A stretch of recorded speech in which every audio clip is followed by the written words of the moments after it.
The October wind whipped across Montana's barren plains as Miriam Hayes stepped down from the dusty stagecoach, her two children clutching her worn skirts. Every woman in the county had tried to win Eli Grant's heart, only to be turned away by his cold indifference. But Miriam didn't come with sweet words or batting eyelashes. She walked straight to the notorious bachelor rancher and delivered the question that would change everything. You want a wife, or just another winter alone? Friends, settle in for a story that proves sometimes love arrives not with flowers, but with raw honesty. Drop a comment about where you're watching from. I love seeing how far these frontier tales travel.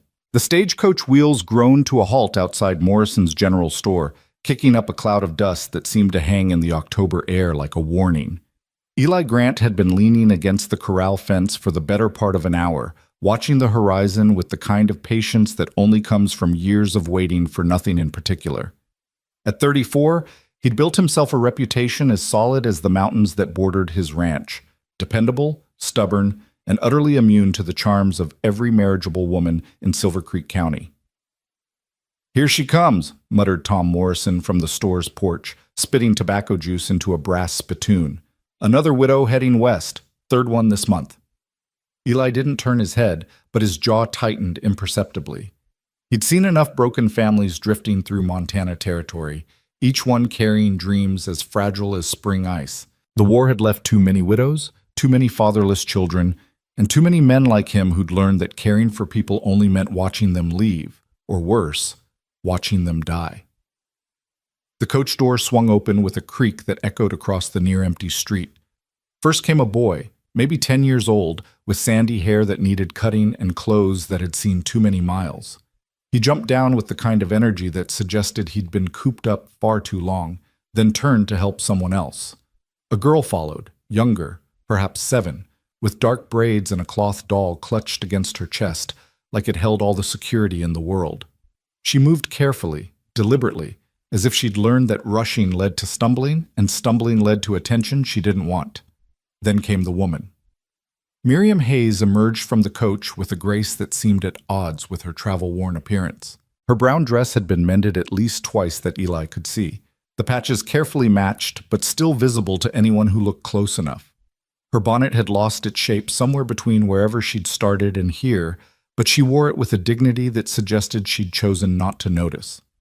She was perhaps 30, with lines around her eyes that spoke of both laughter and tears, though Eli suspected the tears had been winning lately.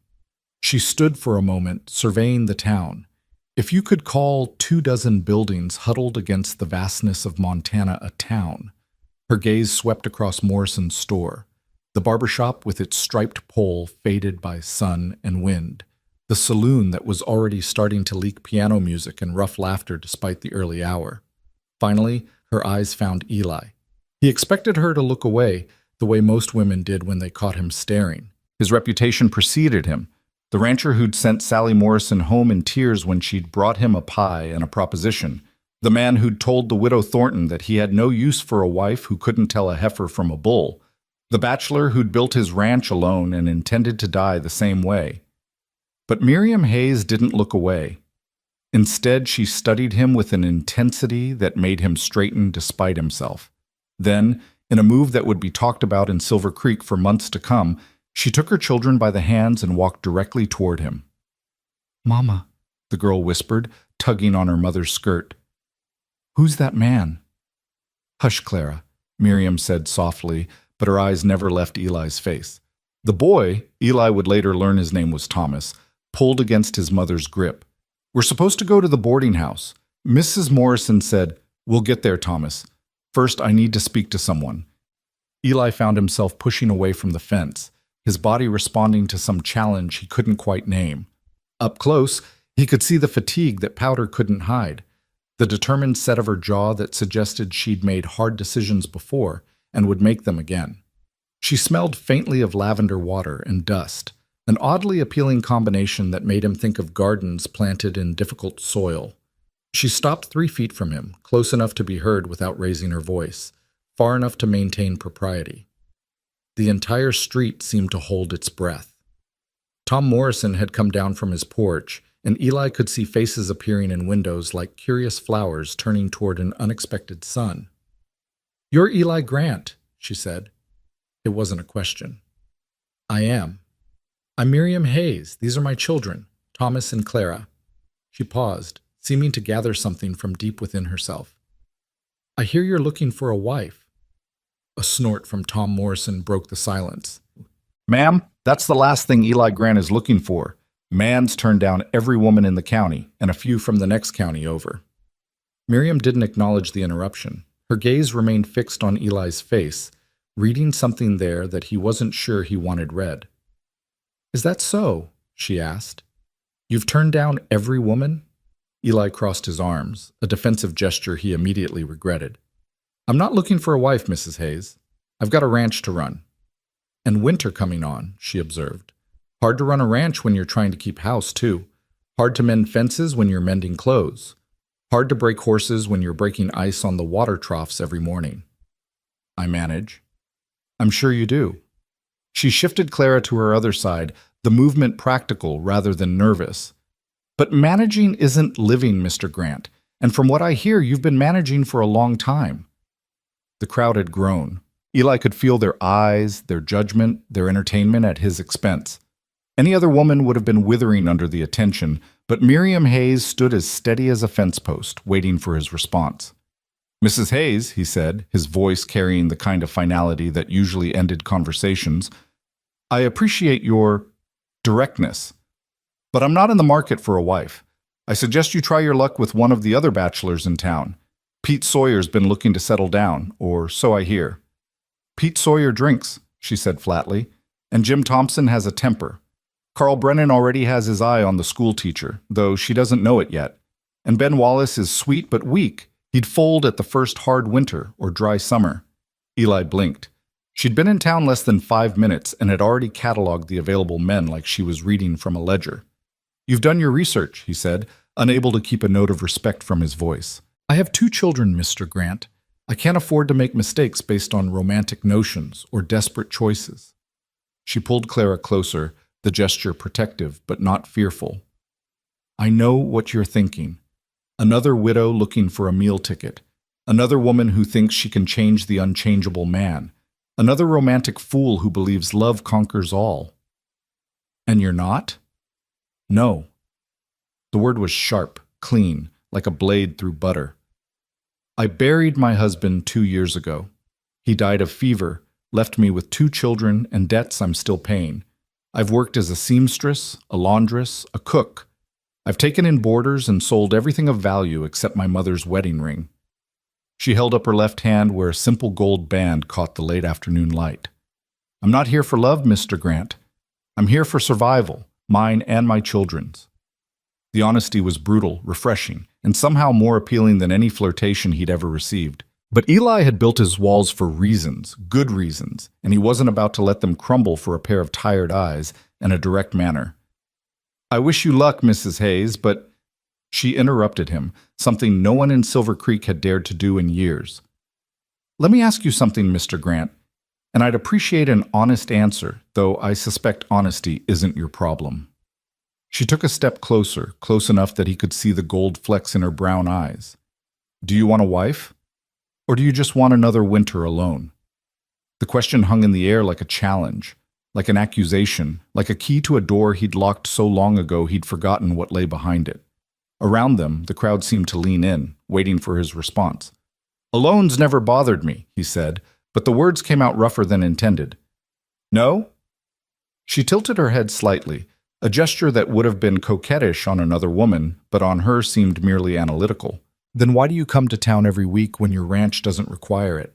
Why do you stand at this fence watching the stagecoach arrive?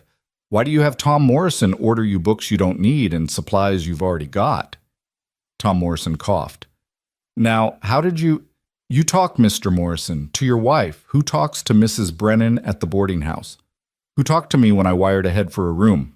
She turned back to Eli. "You're not waiting for supplies, Mr. Grant. You're waiting for something else. The question is whether you know what it is." Eli felt exposed, like she'd peeled back his skin to examine what lay beneath. His first instinct was to walk away, to mount his horse, and ride back to his ranch where the only questions came from which fence needed mending first. But something, pride perhaps, or curiosity, kept him rooted. "You don't know me, Mrs. Hayes." "No," she agreed, "but I know loneliness. I know what it looks like when it's been carved into a person's bones. I know the difference between choosing to be alone and being afraid of anything else." Thomas tugged on his mother's sleeve. "Mama, I'm hungry." "In a moment, Thomas." She kept her eyes on Eli. "I'm not asking you to marry me, Mr. Grant. I'm not asking you for anything except honesty. You need help on your ranch. I need a safe place for my children. We could help each other without all the complications that seem to terrify you so much." "And what makes you think complications terrify me?"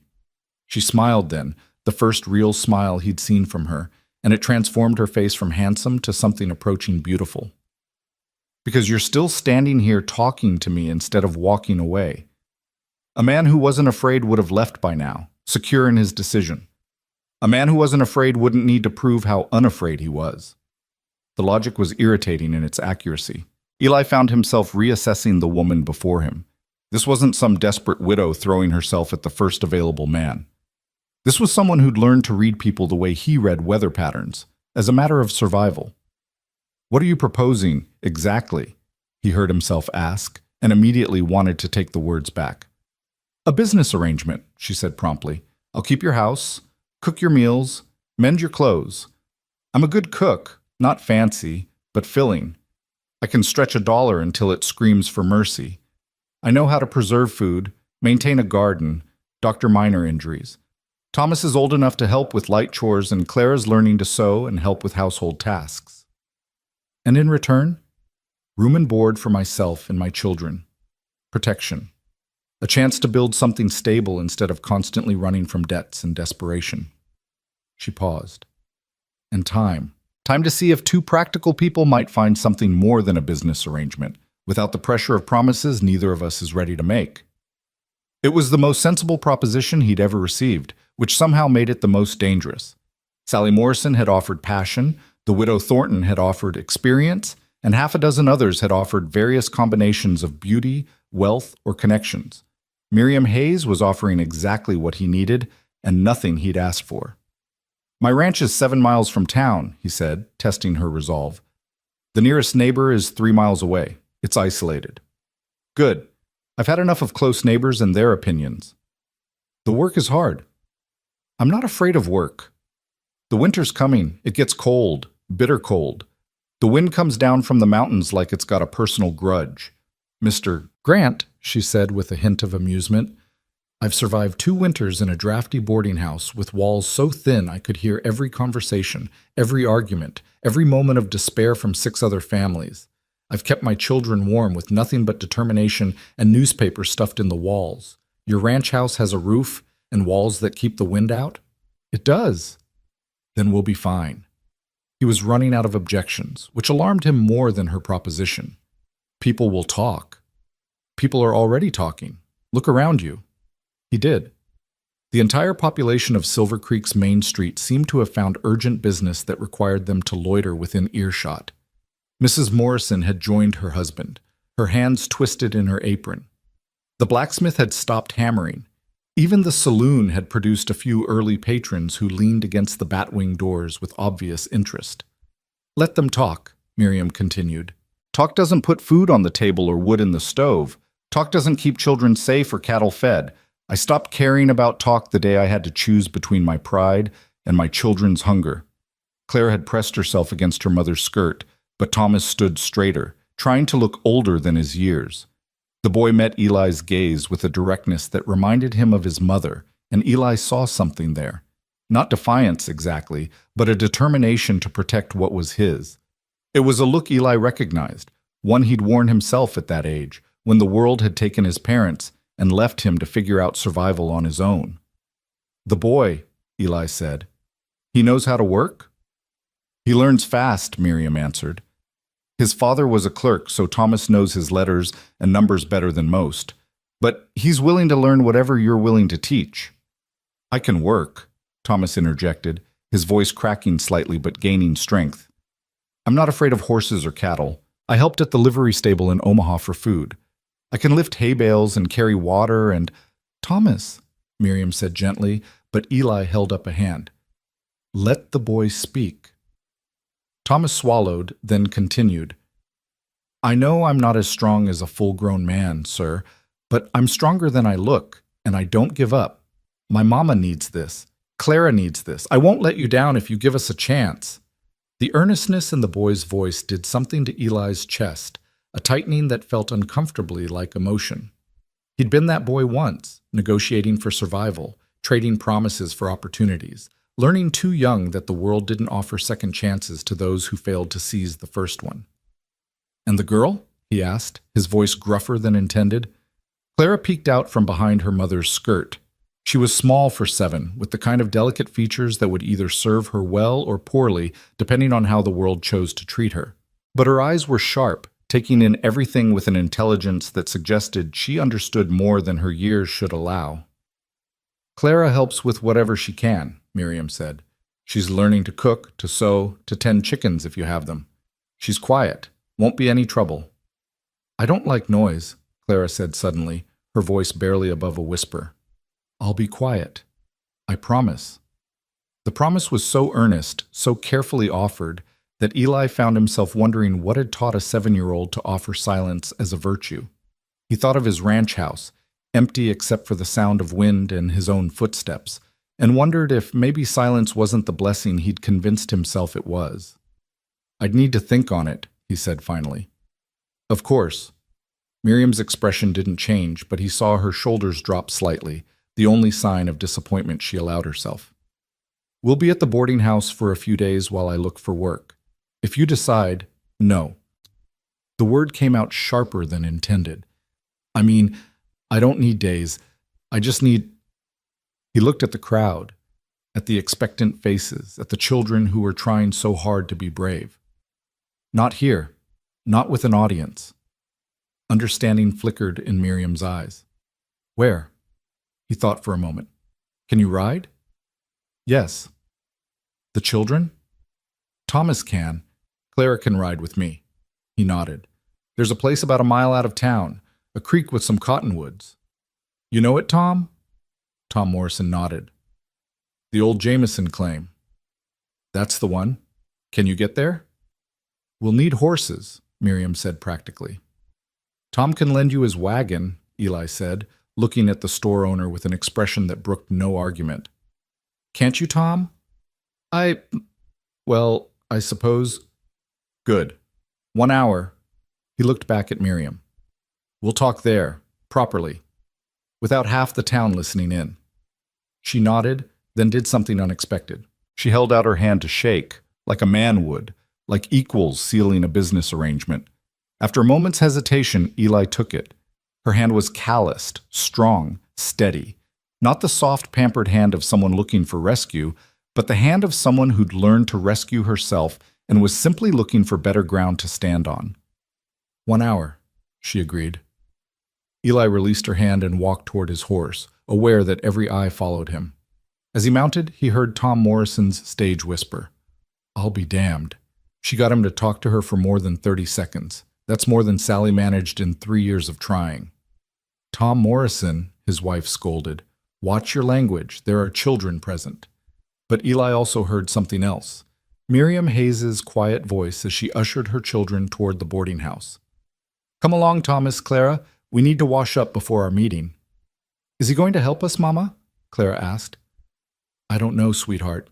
But he's thinking about it, and that's more than we had this morning. As Eli rode toward the cottonwoods, he found himself replaying the conversation, examining it for tricks, manipulations, the kind of emotional snares that women had tried to use on him before. But there had been none of that, just brutal honesty, practical assessment, and a proposal that made sense in a way that frightened him more than any romantic overture ever had. The sun was beginning its descent toward the mountains, painting the sky in shades of orange and pink that would have been beautiful if he'd been the type to notice such things. The ranch waited for him, empty, efficient, productive. Everything he'd built it to be. Everything he'd told himself he wanted. Do you want a wife? Or do you just want another winter alone? The question echoed in his mind as he rode. He'd survived 10 winters alone on the ranch, each one blending into the next in a rhythm of chores and seasons. He'd convinced himself that loneliness was just another word for independence, that isolation was the same as strength. But Miriam Hayes had seen through that fiction with uncomfortable clarity. He reached the cottonwoods before them, which gave him time to think. The creek babbled softly, swollen with late summer rain but beginning to slow as autumn took hold. This place had been his thinking spot for years, far enough from town to avoid casual visitors, close enough to reach when he needed supplies. The Jameson claim had failed 5 years back, bad water management, worse financial planning.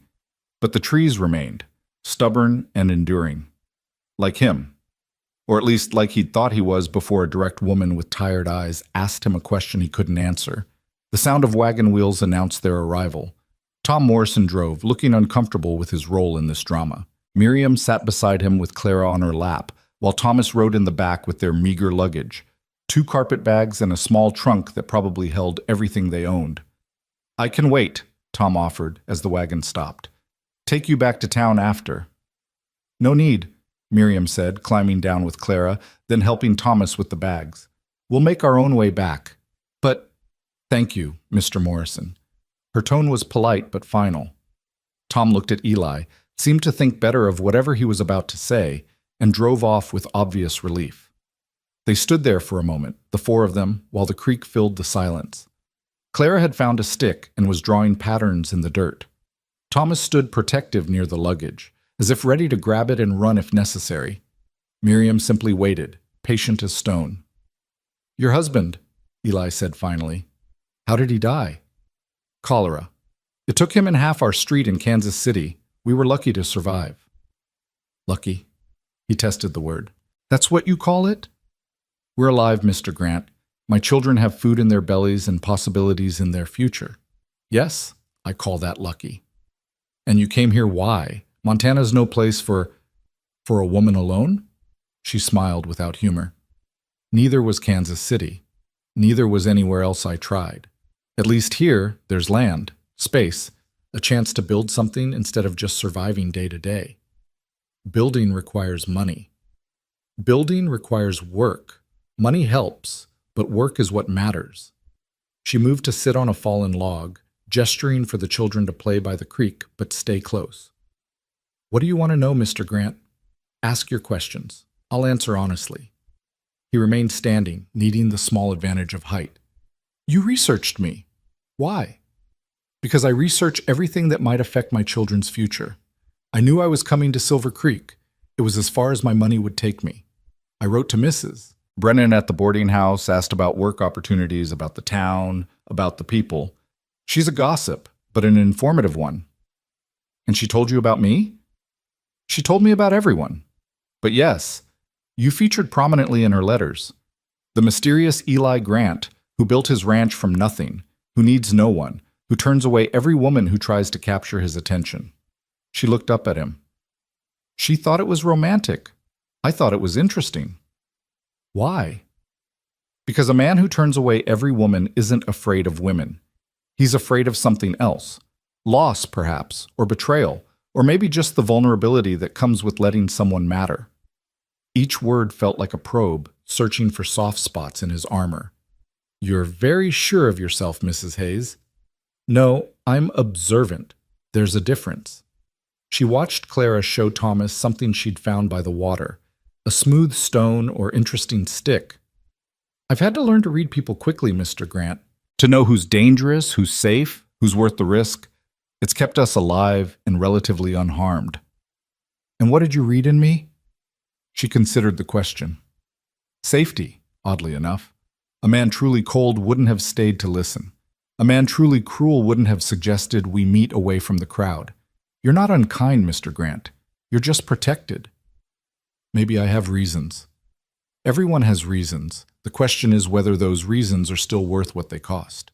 She stood, brushing off her skirt. "I'm not asking you to bare your soul or share your secrets. I'm asking for a chance to prove we could be useful to each other." "For how long?" "Through winter, at least. Come spring, if it's not working, we'll move on. No harm done, no promises broken. And if it is working, then we reassess. Make new arrangements based on new information." She met his gaze directly. "I'm not trying to trick you into marriage, Mr. Grant. I'm trying to survive winter with my dignity and my children's safety intact. Thomas had wandered closer, ostensibly skipping stones but clearly listening. The boy had good instincts, protective without being obvious about it. Eli wondered if that was natural or learned, then decided it didn't matter. Either way, it spoke well of him. The ranch house has 3 bedrooms, Eli said, surprising himself by engaging with the practicalities. You and the girl could take one, the boy another. That's generous? That's practical. Everyone needs privacy. He paused. There's a stove in the kitchen, a pump inside for water. The root cellar's well stocked, and there's a smokehouse with enough meat to last until I can hunt again. You're self-sufficient. I've had to be. Yet you're considering taking in 3 strangers. I'm considering a business arrangement that might benefit all parties involved. But even as he said it, he knew it was more than that. Something about this woman's directness, her lack of pretense, her willingness to name things for what they were. It appealed to him in ways that beauty or charm never had. "Mama," Clara called, "look what I found!" She held up a piece of quartz that caught the late afternoon sun, sparkling like captured stars. "It's beautiful, sweetheart. Put it in your pocket to keep." "Can I show Mr. Grant?" Miriam glanced at Eli, silently asking permission. He nodded, and Clara ran over, her earlier shyness overcome by excitement.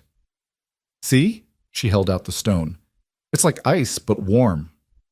Eli knelt to look at it properly, the movement bringing him to Clara's eye level. "That's quartz. There's a lot of it in the creek bed.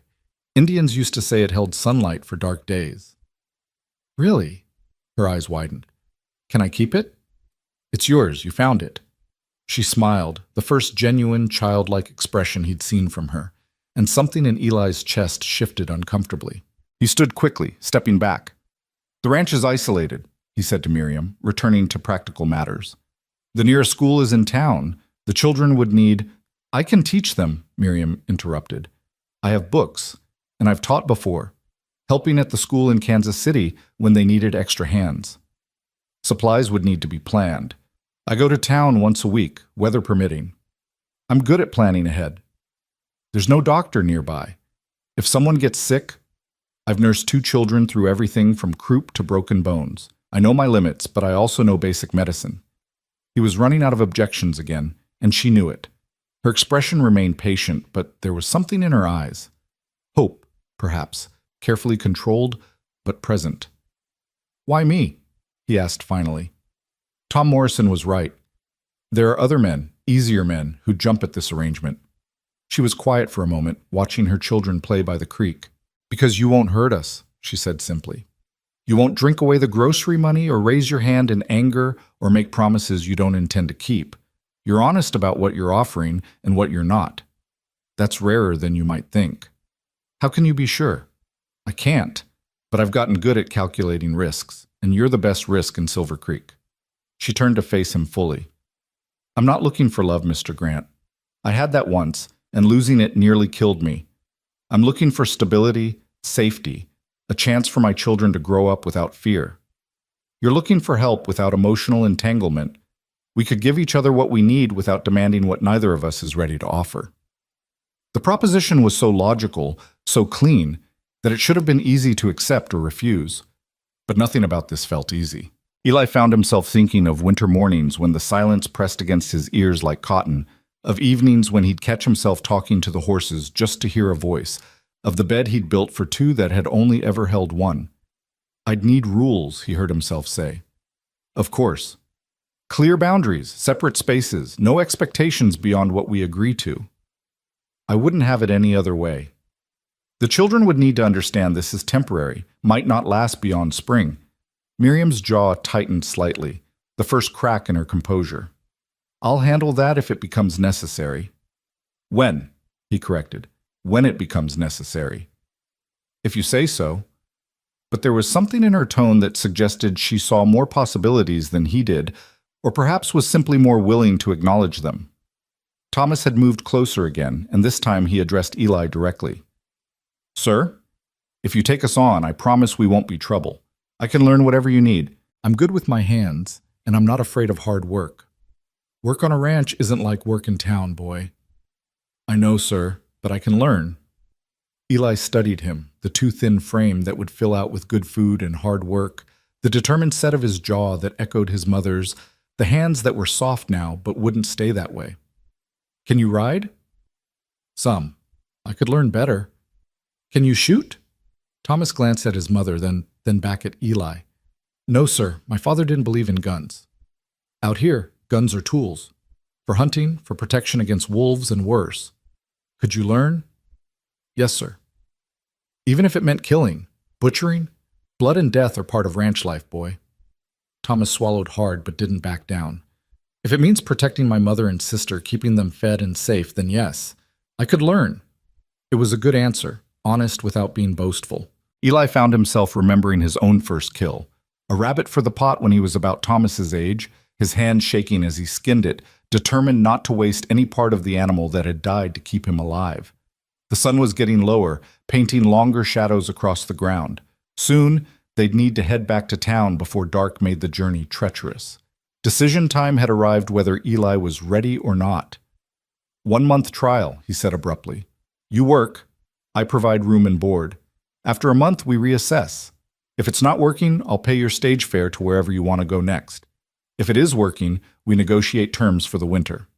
Miriam stood very still, as if afraid movement might make him reconsider. That's fair? I have supplies to pick up tomorrow. If you're serious about this, be ready at dawn. I don't wait. We'll be ready. You'll need warmer clothes. Winter comes fast here. We'll manage. And Mrs. Hayes? He waited until she met his eyes. That question you asked earlier about wanting a wife or another winter alone, don't ask it again. This is business. Nothing more. She nodded, but there was something in her expression that suggested she heard what he wasn't saying as clearly as what he was. Understood, Mr. Grant. Business. He should have left then, mounted his horse, and ridden back to his empty ranch to prepare for the invasion of his carefully ordered life. But something held him there, watching as Miriam gathered her children, as Thomas picked up their bags with renewed energy, as Clara carefully tucked her quartz treasure into her pocket. Mr. Grant? Miriam said as they prepared to start the walk back to town. Thank you. Don't thank me yet. You haven't seen the ranch, haven't lived through a Montana winter, haven't discovered all the ways this could go wrong. No, she agreed. But I've discovered one way it could go right, and that's more than I had this morning. She began walking, her children beside her, leaving Eli standing by his horse. He watched them go, 3 figures against the vast Montana sky, small but determined, fragile but resilient. The rational part of his mind screamed that this was a mistake, that he was opening his life to complications he'd spent years avoiding. But another part, a part he'd thought buried with other foolish notions, whispered that maybe complications weren't always disasters. Maybe sometimes they were opportunities dressed in difficult clothing. As he mounted his horse, Eli caught himself thinking about the empty bedrooms in his house, the silent dinners, the long winters where the wind was his only conversation partner. He thought about Clara's delight over a piece of quartz, Thomas's determination to protect his family, Miriam's unflinching honesty about survival and dignity. Do you want a wife, or just another winter alone? He still didn't have an answer to her question. But for the first time in years, he was willing to admit he might be tired of the silence.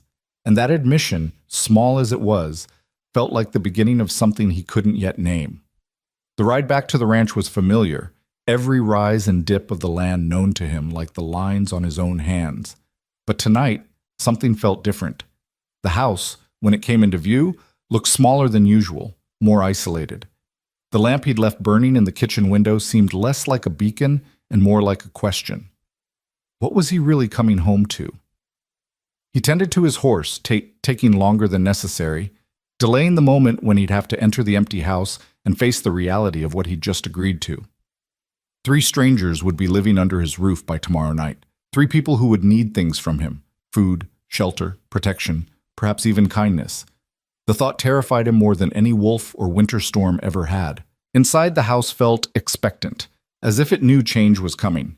Eli moved through his evening routine, stoking the fire, heating leftover stew, checking that windows and doors were secure. But his mind kept drifting to the encounter by the creek, to Miriam Hayes' steady gaze and brutal honesty. She hadn't tried to charm him. hadn't fluttered her eyelashes or promised to make him happy or pretended to be anything other than what she was, a desperate woman making rational choices for survival. It was that rationality that unsettled him most. He could have resisted tears, manipulation, even seduction, but clear-eyed pragmatism that matched his own? That was harder to defend against. He found himself standing in the doorway of one of the empty bedrooms, imagining it occupied. Clara's small form in the bed, perhaps, with her cloth doll. Miriam in the chair by the window, mending by lamplight. The image formed too easily, as if the room had been waiting for such a scene. "It's just business," he said aloud, his voice harsh in the silence. "A practical arrangement, nothing more." But even as he spoke the words, he knew he was trying to convince himself of something that was already becoming untrue. Because a purely business arrangement wouldn't have him wondering if Clara liked stories before bed, or if Thomas knew how to fish, or if Miriam's hair looked different when it wasn't pinned up under a travel-worn bonnet. He closed the bedroom door firmly and retreated to his own room, but sleep didn't come easily. Instead, he lay awake listening to the familiar sounds of the house settling, the wind testing the windows, the distant howl of wolves in the mountains. Tomorrow, these sounds would be joined by others, footsteps, voices, life.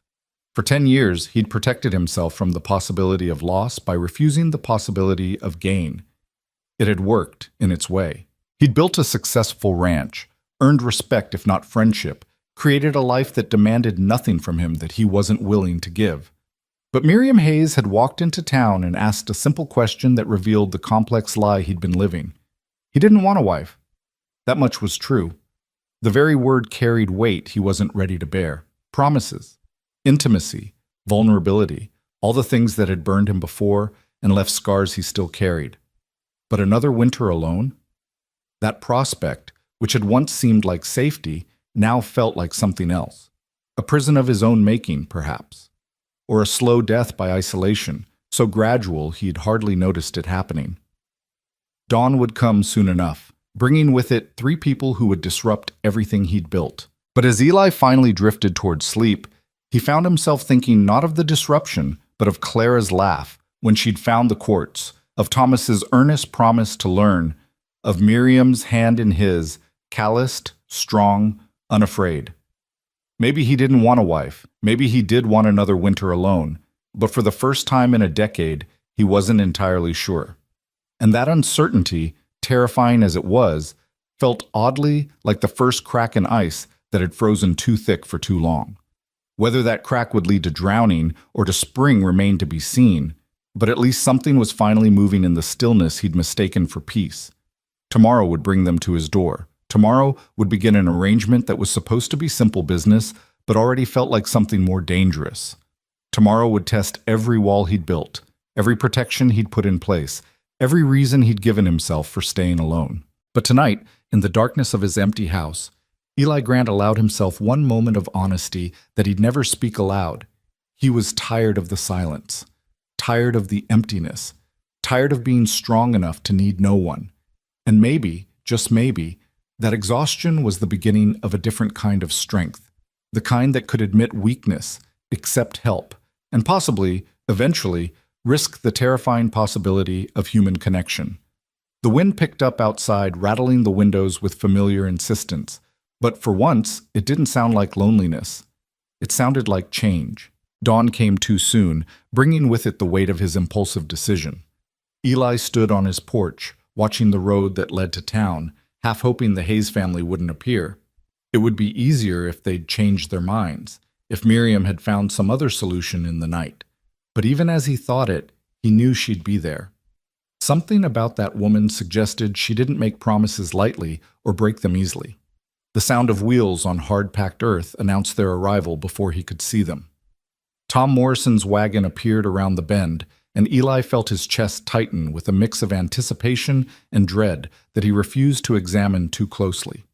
Miriam sat straight-backed beside Tom, Clara on her lap, Thomas in the back with their meager belongings. She'd changed into a different dress, still mended but cleaner, and had attempted to tame her hair into a tighter bun. The effort she'd made somehow made this feel more real, more permanent than any business arrangement should. "Morning, Eli," Tom called out, his voice carrying a note of curiosity that suggested he'd be dining out on this story for weeks. Got your delivery here.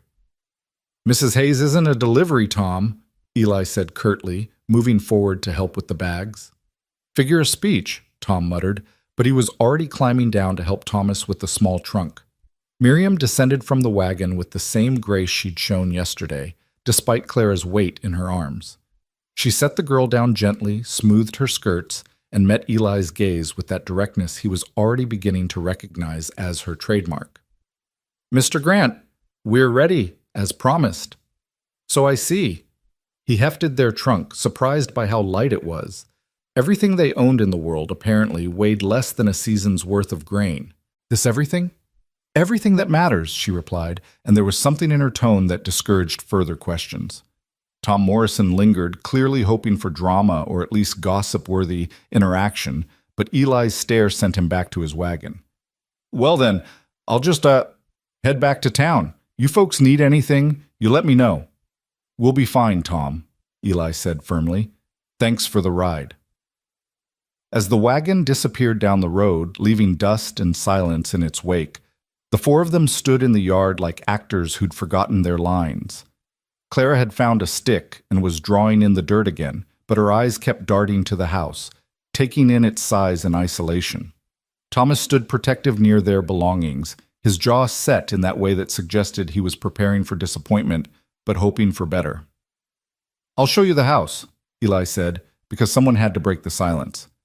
You can get settled while I see to the morning chores. The tour was brief and businesslike.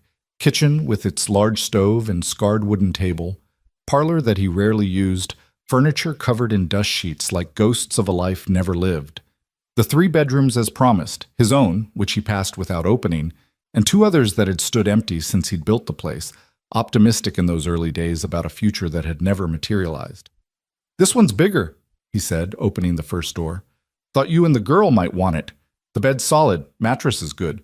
There's extra blankets in the chest. Miriam stepped inside, running her hand along the window frame, testing the floorboards with her foot. It's more than adequate. Better than what we've had in years. The boys' room is here, Eli continued, showing Thomas the smaller room next door. Bed might be a bit short for you soon, but it'll do for now. Thomas set down the bags he was carrying and looked around the space like he'd been given a kingdom. It's mine? Just mine? That's the idea. The boy's face transformed with something that might have been joy if it hadn't been so tinged with disbelief. I've never had my own room. Always shared with other boarders' kids or slept in the main room. Something twisted in Eli's chest at the simple statement. He'd grown up with his own space, taken it for granted until he'd lost everything else. Well, you've got one now, for as long as... He trailed off, unwilling to remind them all of the temporary nature of this arrangement. Thank you, sir, Thomas said quickly, filling the awkward pause. I'll take good care of it. Kitchen's the main gathering place, Eli continued, leading them back. Breakfast at dawn, dinner at dusk. I take lunch with me when I'm working far from the house. There's a bell on the porch. Ring it if there's trouble. I'll hear it from most parts of the property. Miriam had moved to the stove, checking its condition with practiced efficiency. When were the flues last cleaned? Spring. I do it twice a year. Good. And the pump? Works fine. Freezes occasionally in deep winter, but I keep kettles of water heated just in case. She nodded, already mentally organizing the space. He could tell. Clara had discovered the view from the kitchen window. Miles of rangeland stretching toward the mountains, golden in the morning light. Mama, look, you can see forever. Yes, sweetheart, it's beautiful. Isolating, Eli corrected, not wanting them to romanticize what they were getting into. Nearest neighbor is 3 miles, town's 7. If something goes wrong, we're on our own, Miriam finished. We understand, Mr. Grant. We've been on our own in crowded places too. At least here the isolation is honest. He didn't know what to say to that, so he moved on. Root cellars through that door. Smokehouse out back. Chicken coop's empty now, but if you want birds, we can get some in town. Garden plots on the south side, fallow now, but ready for spring planting if... Again, he stopped himself from finishing the sentence. I'd like to see the root cellar, Miriam said. Take inventory of what's there, what's needed. He showed her down the rough wooden steps into the cool darkness below. Shelves lined the walls, stocked with preserves from previous years, potatoes and onions in bins, carrots buried in sand. It was the cache of a man who'd learned to prepare for isolation, for the possibility that weather or circumstance might cut him off from town for weeks at a time. "You preserve all this yourself?" she asked, lifting a jar of what looked like green beans. "Have to, no one else to do it." "It's well organized, systematic." "Survival requires system." She set the jar back carefully in its place. "Yes, it does." She turned to face him in the dim light. "What about milk? Eggs?" "I've got 2 cows for milk, but no chickens currently. Previous flock got taken by a fox last spring. Haven't bothered replacing them." "We'll need both for the children. Growing bones need—" "We can get chickens in town today, if necessary." "That would be helpful." She paused, seeming to gather herself for something. "Mr. Grant, about payment for supplies." "Room and board in exchange for work. That was the deal." "Yes, but chickens, extra food for the children, winter clothes, are necessary for you to do the work. Therefore, my expense." His tone brooked no argument. "I'm not running a charity, Mrs. Hayes. If you can't work because you're worried about your children freezing or starving, then you're no use to me. It's a practical investment." She studied him for a long moment in the cellar's dim light. "You're not as cold as you pretend to be, and you're not as tough as you pretend to be. Guess we're both liars. I prefer to think we're both survivors doing what's necessary." She moved past him toward the stairs. "I should start breakfast. I assume you have preferences? Hot, filling, and ready by sunup." "That I can manage." Back in the kitchen, she'd already begun to take charge of the space, directing Thomas to bring water, showing Clara where to set the table. It was strange, watching strangers move through his house like they belonged there.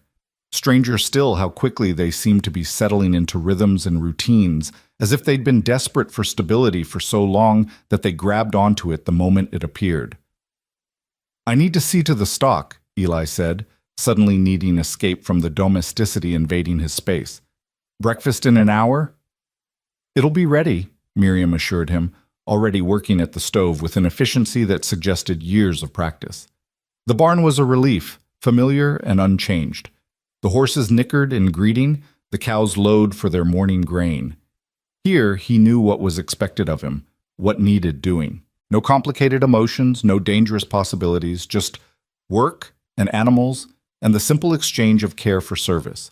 But even as he went through his routine, he could hear activity from the house, voices, footsteps, the clatter of dishes. Life sounds. The kind of sounds the house had been built for but had never contained.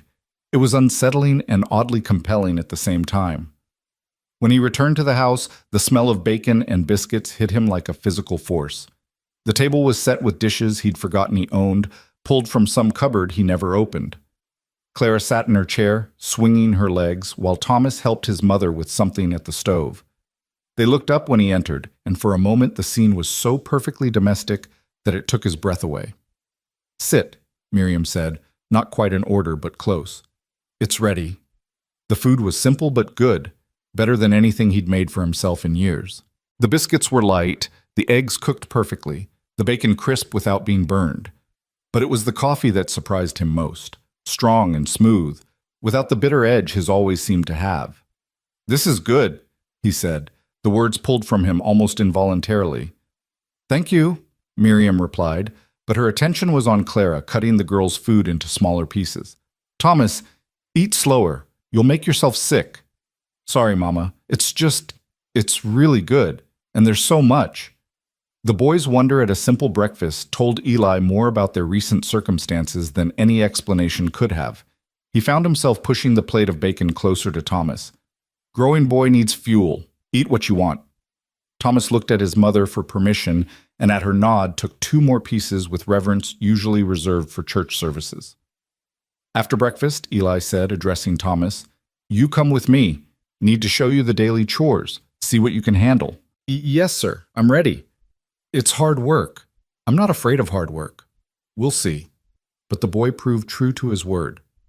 He listened carefully as Eli explained the feeding routine, the water requirements, how to check for injuries or illness in the stock. His hands were soft and uncertain with the tools, But he didn't complain when blisters formed almost immediately. When one of the horses tested him, pushing against him to see if he'd yield, Thomas stood his ground even though fear flickered in his eyes. "Good," Eli said. "Show them you're not afraid, even when you are. Especially when you are." "Is that what you do?" Thomas asked, then immediately looked stricken. "Sorry, sir. I shouldn't." "It's what everyone does, boy. Every day. The trick is not letting the fear make your decisions for you." They worked in companionable silence after that, Thomas shadowing Eli's movements, learning through observation more than instruction. The boy was quick, Eli had to admit. He might not know ranch work yet, but he understood the concept of work itself, the rhythm of task after task that kept a place running.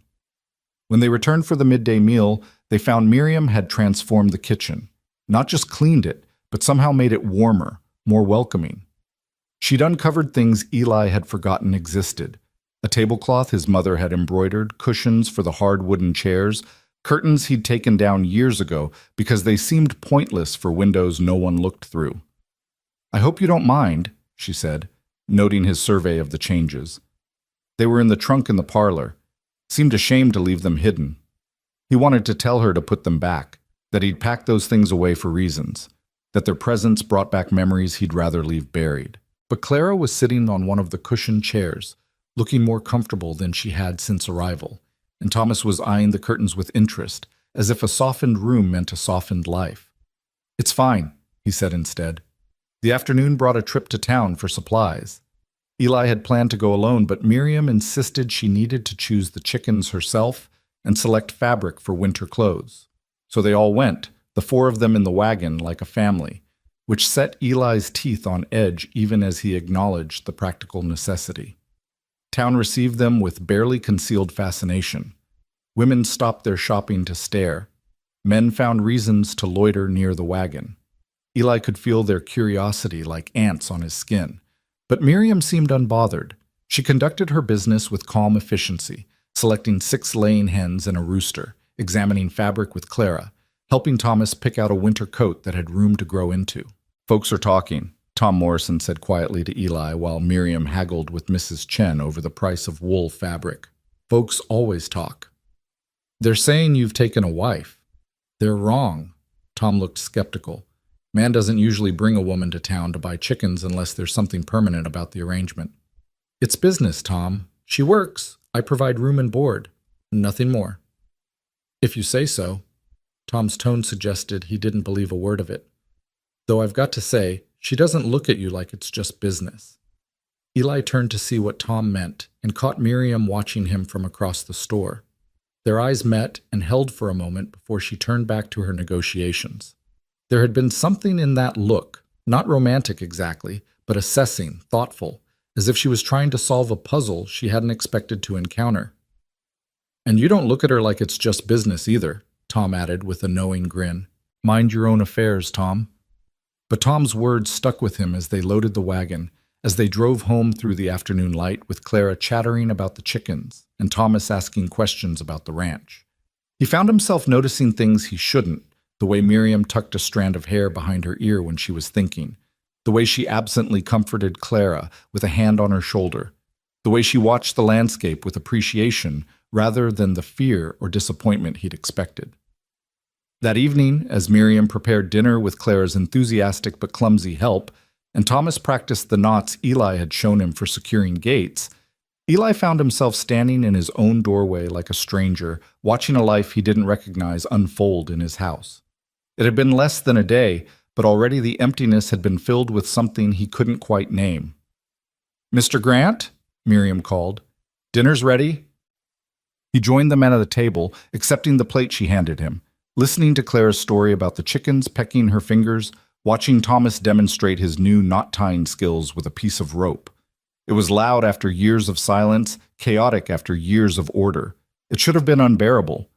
But when Miriam laughed at something Clara said, a real laugh, not the careful smiles she'd worn like armor since arrival, Eli found himself thinking that maybe unbearable had been the silence, not this. Maybe he'd simply gotten so used to the emptiness that he'd forgotten it was supposed to hurt. "Mr. Grant," Thomas was saying. "Sir?" Eli realized they were all looking at him, waiting for something. Sorry, what? I asked if you'd teach me to shoot tomorrow. If there's time, I mean. If it's not too much trouble. The boy was eager, but trying not to show it. Hope battled with the expectation of disappointment. Eli recognized the look. He'd worn it himself at that age, wanting so badly, but preparing for the inevitable no. After morning chores, he heard himself say, if your mother approves. Miriam nodded. He needs to learn. Out here, it's necessary. It's not easy, Eli warned Thomas. Taking a life, even in animals, changes something in you. I understand, sir, but if it means protecting family, providing food, then it's a change worth making. The boy's maturity, forced by circumstances no child should face, reminded Eli again of himself. He wondered if that was why he'd agreed to this arrangement. Not for the help, not for the cooking and cleaning, but because he saw in Thomas the boy he'd been and maybe wanted to provide what no one had provided for him. Guidance, stability, a chance to grow strong without growing hard. After dinner, Miriam insisted on cleaning up alone, sending the children to prepare for bed. Eli found himself lingering in the kitchen, watching her work. She moved with economy of motion, no wasted effort, but there was grace in it too. You can go, she said without turning around. I don't need supervision. I'm not supervising. Then what are you doing? He didn't have an answer for that, so he said nothing. She continued washing dishes, the silence stretching between them, but not uncomfortably. Finally, she spoke again. The children are happy, happier than I've seen them in 2 years. It's only been a day. Sometimes a day is enough to know whether a place is safe or not. She dried her hands on her apron, turning to face him. This place feels safe. It's isolated, hard, dangerous when winter comes. But safe, she interrupted. You won't hurt us, physically or otherwise. You won't disappear into a bottle or a card game. You won't make promises you don't intend to keep. Do you know how rare that is, Mr. Grant? Do you know what that kind of safety means to people who haven't had it? He thought of his own childhood, the uncertainty, the broken promises, the gradual learning that the only person he could rely on was himself. Maybe. Then you understand why the children are happy, why I'm... She paused, seeming to search for words. Grateful. Despite the temporary nature of our arrangement. About that, he began, but she held up a hand. No, we agreed to a month trial, then reassessment. Let's not complicate it with premature negotiations or promises neither of us is ready to make. She moved past him toward the stairs. Good night, Mr. Grant. He watched her go, then stood alone in his kitchen that no longer felt quite like his kitchen. The dishes were done, the table wiped clean, the stove banked for the night. Everything in its place, but somehow completely different. The house even smelled different, soap and bread, and the faint scent of lavender from whatever Miriam had used to wash her hair. Eli did his final check of the property, securing gates, checking the animals one last time. The new chickens were settled in their coop, already establishing their pecking order. The horses seemed calm, the cows content. Everything was as it should be, except for the light showing under the door of what he'd already started thinking of as Clara's and Miriam's room.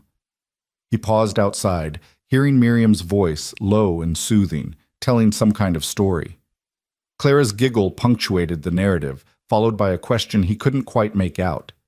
Then Miriam's voice again, patient and warm. It was such a maternal sound, such a family sound, that it made something ache in his chest. In his own room, Eli sat on the edge of his bed and tried to make sense of the day. He'd woken up prepared for an awkward business arrangement, a temporary solution to winter's approaching challenges. But what had unfolded felt like something else entirely. Not romantic, not yet, maybe never, but something, a possibility. A door opened to a room he'd convinced himself he never wanted to enter. Through the walls, he could hear the house settling into sleep. Thomas moving around his room, probably examining every corner of his new domain. Miriam's footsteps, soft but purposeful. Clara's voice. One more question before sleep. Normal sounds, family sounds, the kind of sounds this house had been waiting for since he'd built it with foolish hope a decade ago. Tomorrow would bring new challenges. Teaching Thomas to shoot, figuring out how to maintain boundaries with people living in his space, dealing with town gossip and his own discomfort with change.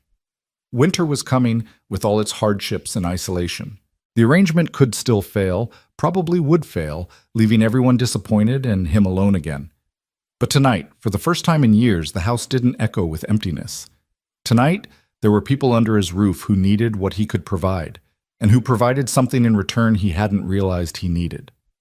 Tonight, the silence that had been his companion and shield was broken by the breathing of sleeping children and the soft movements of a woman preparing for bed. It wasn't what he'd planned. It wasn't what he'd wanted.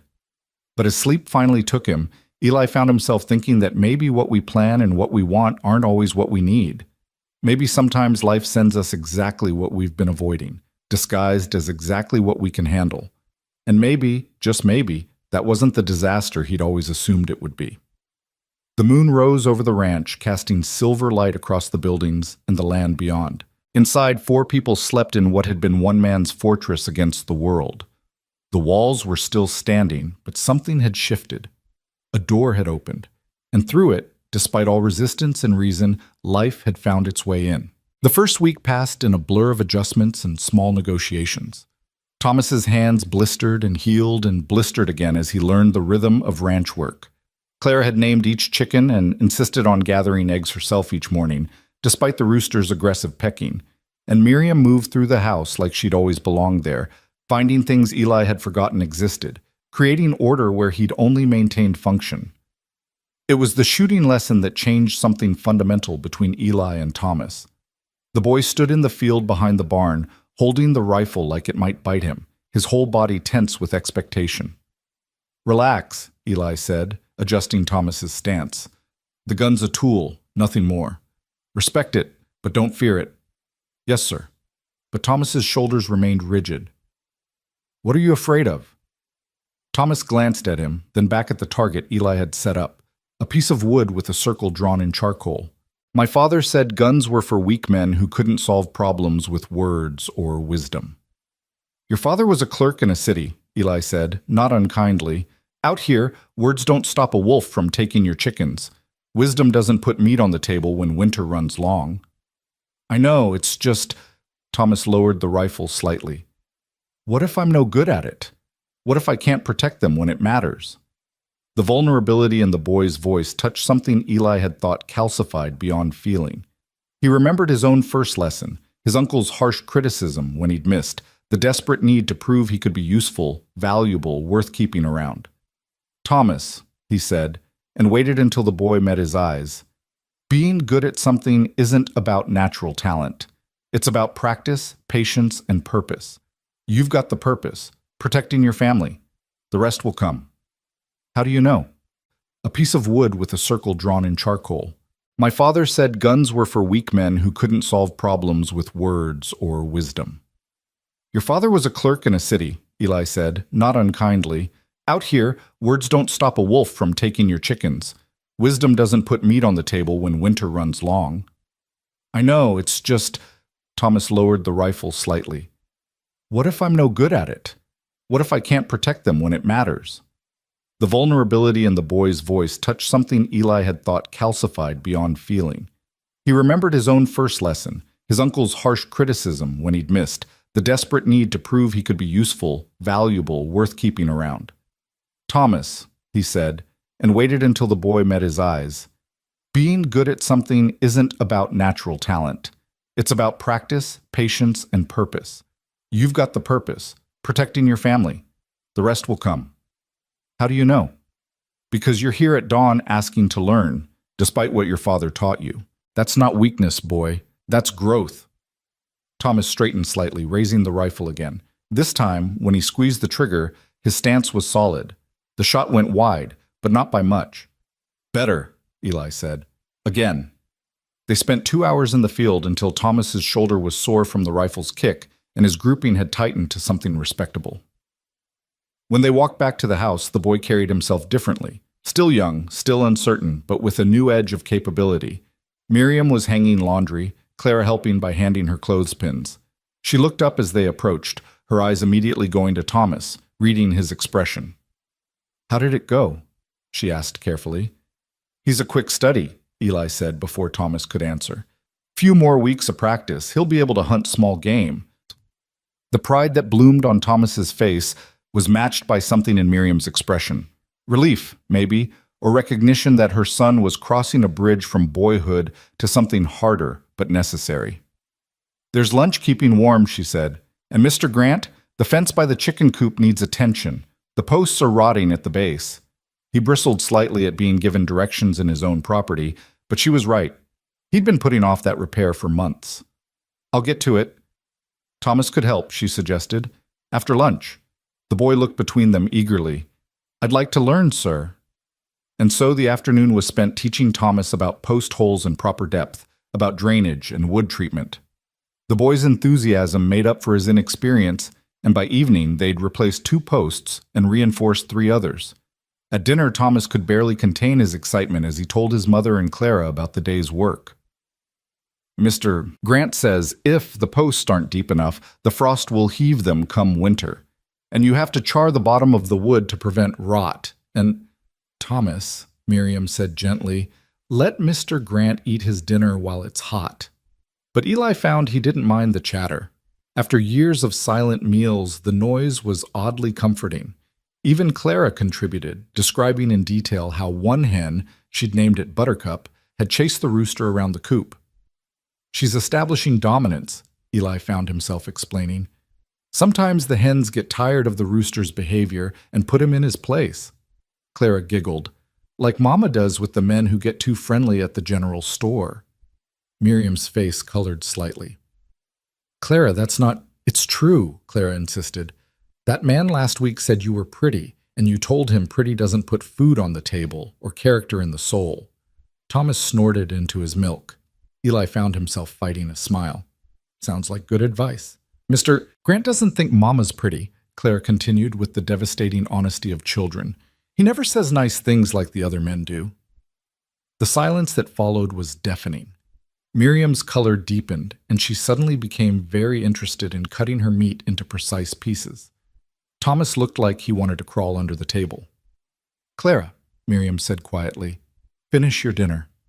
"But it's true. Mr. Sawyer said you had eyes like summer sky, and Mr. Wallace said you were like a flower in the desert, but Mr. Grant just says dinner's good, or that fence work is solid." Eli set down his fork. "Your mother doesn't need empty compliments, Clara. She needs respect and fair treatment. Pretty words don't mean much when winter comes." "So, you don't think she's pretty?" Clara pressed with 7-year-old persistence. He looked at Miriam then, really looked at her. She was watching him with that direct gaze that had unsettled him from the start, waiting for his answer without seeming to care what it might be. Her hair had come loose from its pins, framing her face in soft waves. There was flour on her sleeve and a smudge of something, jam, maybe, on her apron. She looked tired and real, and somehow more appealing than any dressed-up woman he'd ever seen. "I think your mother is—" He paused, searching for words that were honest but not revealing. "Capable. And capability is worth more than pretty." It wasn't what Clara wanted to hear, judging by her frown, but something flickered in Miriam's eyes that might have been appreciation or understanding, or maybe both. Later, after the children were in bed, Eli found Miriam on the porch, wrapped in a shawl against the evening chill. She was staring out at the darkening landscape, her expression thoughtful. "I apologize for Clara," she said without turning. "She doesn't understand boundaries yet." "No need for apologies. She's a child. Still, she shouldn't put you in uncomfortable positions." He leaned against the porch rail, maintaining careful distance. "You want to know something funny?" She's not wrong. Pete Sawyer probably did compare your eyes to summer sky. Ben Wallace definitely seems the type to talk about flowers in the desert. "And you?" There was something in her voice he couldn't identify. "What type are you?" "The type that notices when someone's capable, when they do what needs doing without complaint or dramatics, when they make a house feel—" He stopped, catching himself before he said too much. "Feel what?" "Different." She turned to look at him then, the moonlight catching her face. "Is different good or bad?" "Don't know yet." "Fair enough." She pulled the shawl tighter. "Can I ask you something?" He nodded, though questions from her had proven dangerous to his peace of mind. "Why did you really say yes?" "To taking us in?" He could have given her the practical answer, Needed help for winter, made business sense, temporary arrangement. All true, all safe. But something about the darkness and her quiet presence made him more honest than wise. Because you didn't cry. Every other woman who's approached me eventually cried. Tears of frustration, manipulation, genuine emotion, doesn't matter. They all cried. You didn't. I don't cry anymore, she said simply. Used up all my tears the night Robert died. Nothing since then has been worth that kind of water. That's a hard way to live, says the man who's made isolation an art form. He almost smiled. Touché. They stood in comfortable silence for a moment before she spoke again. Thomas is happy, happier than I've seen him since his father died. You're good with him. He's a good kid, eager to learn. It's more than that. You treat him like he's capable of becoming a man, not like he's a burden or a charity case. That matters. Every boy needs to know he can be useful, that he has value beyond what others give him. Speaking from experience? Maybe. She turned back to the landscape. I won't let them get too attached. I know this is temporary, but thank you for giving them this, even briefly. Something in her resignation bothered him. You're so sure it's temporary? Aren't you? You made it very clear. 1 month trial, reassess, no promises. That was the agreement. And you're a man who keeps his agreements, aren't you? No messy emotions, no complications, just clean business. There was no accusation in her tone, just observation, but it stung anyway. Because she was right. That's exactly what he'd wanted, what he'd insisted on. So why did hearing her accept it so easily make him feel like he'd lost something? It's getting cold, he said instead of addressing her statement. You should go inside. In a minute. She paused, then added, You know what's funny? Clara's right. You never do say pretty things. But today, when you told Thomas he had purpose, when you taught him about fence posts like it was important wisdom, when you explained chicken behavior to Clara like her observations mattered, those were the prettiest words I've heard in years. Before he could respond, she was gone, leaving him alone on the porch with thoughts he didn't want to examine. The night was full of familiar sounds. Wind through grass, distant coyotes, the settling of buildings. But underneath it all, he could hear the new sounds too, the soft footsteps of Miriam preparing for bed, the creak of Thomas's bed as the boy shifted in sleep, Clara's small cough from her room. His house was full of life, and it terrified him. The second week brought unexpected challenges. A storm rolled in from the mountains, sudden and vicious, catching them all off guard. Eli and Thomas were checking the far pasture when the sky darkened to an ominous green-black. Run! Eli shouted over the rising wind. Now! They barely made it to the house before the hail started, chunks of ice the size of walnuts pelting the ground with violence. Miriam had already brought the chickens into the barn and secured everything she could. Clara stood at the window, watching with wide eyes as the world turned white and hostile. Away from the window, Eli ordered, pulling her back just as a particularly large hailstone cracked against the glass. They huddled in the kitchen as the storm raged, the house shuddering under the assault. Clara pressed against her mother, trying to be brave but clearly frightened. Thomas stood near Eli, as if proximity to strength might make him stronger. It'll pass, Eli said. These storms are fierce but fast. Does this happen often? Miriam asked, her arm around Clara. Few times a year. This one's earlier than usual. A particularly violent gust shook the house, and something crashed outside. Clara whimpered. Hey, Eli said, surprising himself by kneeling beside the girl. Want to know a secret? She nodded, eyes still wide. The house sounds angry, doesn't it? All that creaking and groaning? Another nod. That's not anger, that's the house being strong. Every sound means it's doing its job, flexing but not breaking, keeping us safe. My grandfather taught me that. He said a quiet house in a storm is a weak house. A noisy house is a fighter. Really? Clara's voice was small but interested. Really? Listen. They all fell silent, hearing the house's protests against the wind. Hear that beam creaking? That's the main support, holding everything together. And that rattling? That's the window staying sealed, keeping the storm out. Clara listened intently, and Eli saw her fear gradually replaced by fascination. It's like the house is talking. Exactly. And what's it saying? She thought for a moment. It's saying, I won't let you down. That's right. Miriam was watching him with an expression he couldn't read. When their eyes met, she mouthed, "Thank you," silently. He looked away, uncomfortable with the gratitude, with the warmth it generated in his chest. The storm passed within an hour, leaving damage in its wake.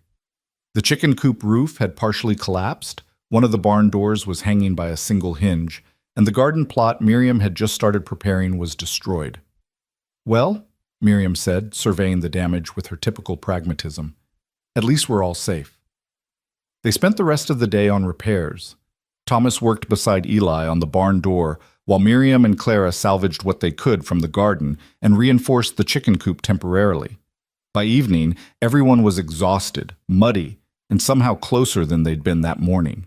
"You did good today," Eli told Thomas as they washed up for dinner. "Kept your head, worked hard, didn't complain." "I was scared," Thomas admitted, "when the storm hit. Being scared is normal. Working despite the fear is what matters." "Were you scared?" Eli considered lying, then decided the boy deserved honesty. "Some. More concerned than scared. I've seen storms kill livestock, destroy buildings, ruin entire harvests. But fear doesn't fix anything. Work does." At dinner, Clara regaled them with her version of the storm, complete with the house's brave fight against the wind. Miriam had somehow produced a meal from limited resources, the storm having prevented proper cooking. But no one complained. There was something about surviving a crisis together that made even simple food taste better. "Mr. Grant," Clara said suddenly, "if the house can talk, what does it say when there's no storm?" He should have dismissed it as childish fancy, but her earnest expression stopped him. "What do you think it says?" She scrunched up her face, thinking. "Before we came, I think it was lonely. It probably said, 'Where is everybody?' But now it's happy. It says, 'Finally.'" Thomas rolled his eyes. "Houses don't have feelings, Clara." "They do too." She looked to Eli for support. "Don't they, Mr. Grant?" He thought about his house, empty for so long, built for a family that never materialized. "Maybe they do," he said quietly. "Maybe they do." Later that evening, he found himself working on a proper repair for the chicken coop while Miriam helped, holding boards as he nailed them. They worked in comfortable silence, the kind that comes from shared labor and growing familiarity. "You were good with Clara today," she said eventually. "During the storm." She was scared. So was I. The admission seemed to surprise her. "I'm not used to storms like that. In the city, buildings buffer the wind. Here, it feels like the world might blow away. But you didn't show it. Neither did you." "I've had practice." She handed him another board. "Can I ask you something personal?" He tensed. "You can ask." "Who hurt you? Who made you decide being alone was safer than the alternative?" The hammer paused mid-swing. He could have refused to answer, should have refused, but something about the darkness, the shared work, her matter-of-fact tone, made him consider it. "My fiancée, Elizabeth. 8 years ago." The words felt rusty, unused. "We were going to marry in the spring. I was building this house for us. Then a cattle buyer came through town, wealthy, charming, heading to San Francisco. She left with him. No explanation, no goodbye. Just gone." Miriam absorbed this quietly. "That's why you built such a big house. You were planning for a family. Young men make foolish plans. Or hopeful ones." "Same thing." She disagreed, but didn't argue. "Is that why you turn women away? Afraid they'll leave too?" "No, I turn them away because they want something I can't give anymore." "Which is?" "Trust, faith, the ability to believe in permanent things." He set down the hammer. "I can offer shelter, food, protection, respect, but not that." She was quiet for a long moment, then said, "Good thing I'm not asking for any of that then." But there was something in her voice that suggested maybe she was starting to want to, and that scared him more than any storm. The third week brought a different kind of challenge. Pete Sawyer rode out from town, ostensibly to check on storm damage, but really to see the domestic arrangement everyone was gossiping about. "Well, well," Pete said, dismounting with theatrical flair, "the rumors are true. Eli Grant's got himself a woman." Mrs. Hayes is employed here, Eli said curtly. Nothing more. Pete's eyes traveled to where Miriam was working in the garden with Clara, both of them muddy and laughing about something. Employed. Right. That why she's wearing your mother's garden hat? Eli hadn't even noticed, but Pete was right. Miriam had found his mother's old sun hat somewhere and was wearing it as naturally as if it had always been hers. The sight did something complicated to his chest. What do you want, Pete? Just neighborly concern. Pete's grin was sly. Making sure you haven't been taken advantage of by a pretty widow. Mrs. Hayes isn't... Eli stopped, realizing he'd been about to defend her honor like some lovesick fool. Isn't what? Pretty? Pete laughed. Even you can't be that blind, Eli. Woman like that, working your land, cooking your food, raising those kids under your roof? That's not employment, friend, that's family. It's temporary. If you say so. Pete's expression grew more serious. But temporary has a way of becoming permanent when you're not paying attention. Trust me, I know. My temporary help stayed for 30 years. Called her my wife, though. Before Eli could respond, Thomas appeared from the barn. Mr. Grant, sir, the mare's favoring her left front leg. Should I... Oh, hello, Mr. Sawyer. Thomas, Pete said with surprise. Boy, you filled out some. Ranch work agrees with you. Thomas stood straighter, pride evident. Yes, sir. Mr. Grant's been teaching me. Has he now? Pete looked between them with interest. And what's he taught you? Everything, sir. How to mend fences, tend stock, shoot, track, read weather signs. Yesterday he showed me how to tell if a cow's about to calve by the way she holds her tail. The enthusiasm in Thomas's voice was unmistakable, as was the hero worship when he looked at Eli. Pete's eyebrows rose. Sounds like Eli's got himself an apprentice. The boy's a quick learner, Eli said uncomfortably.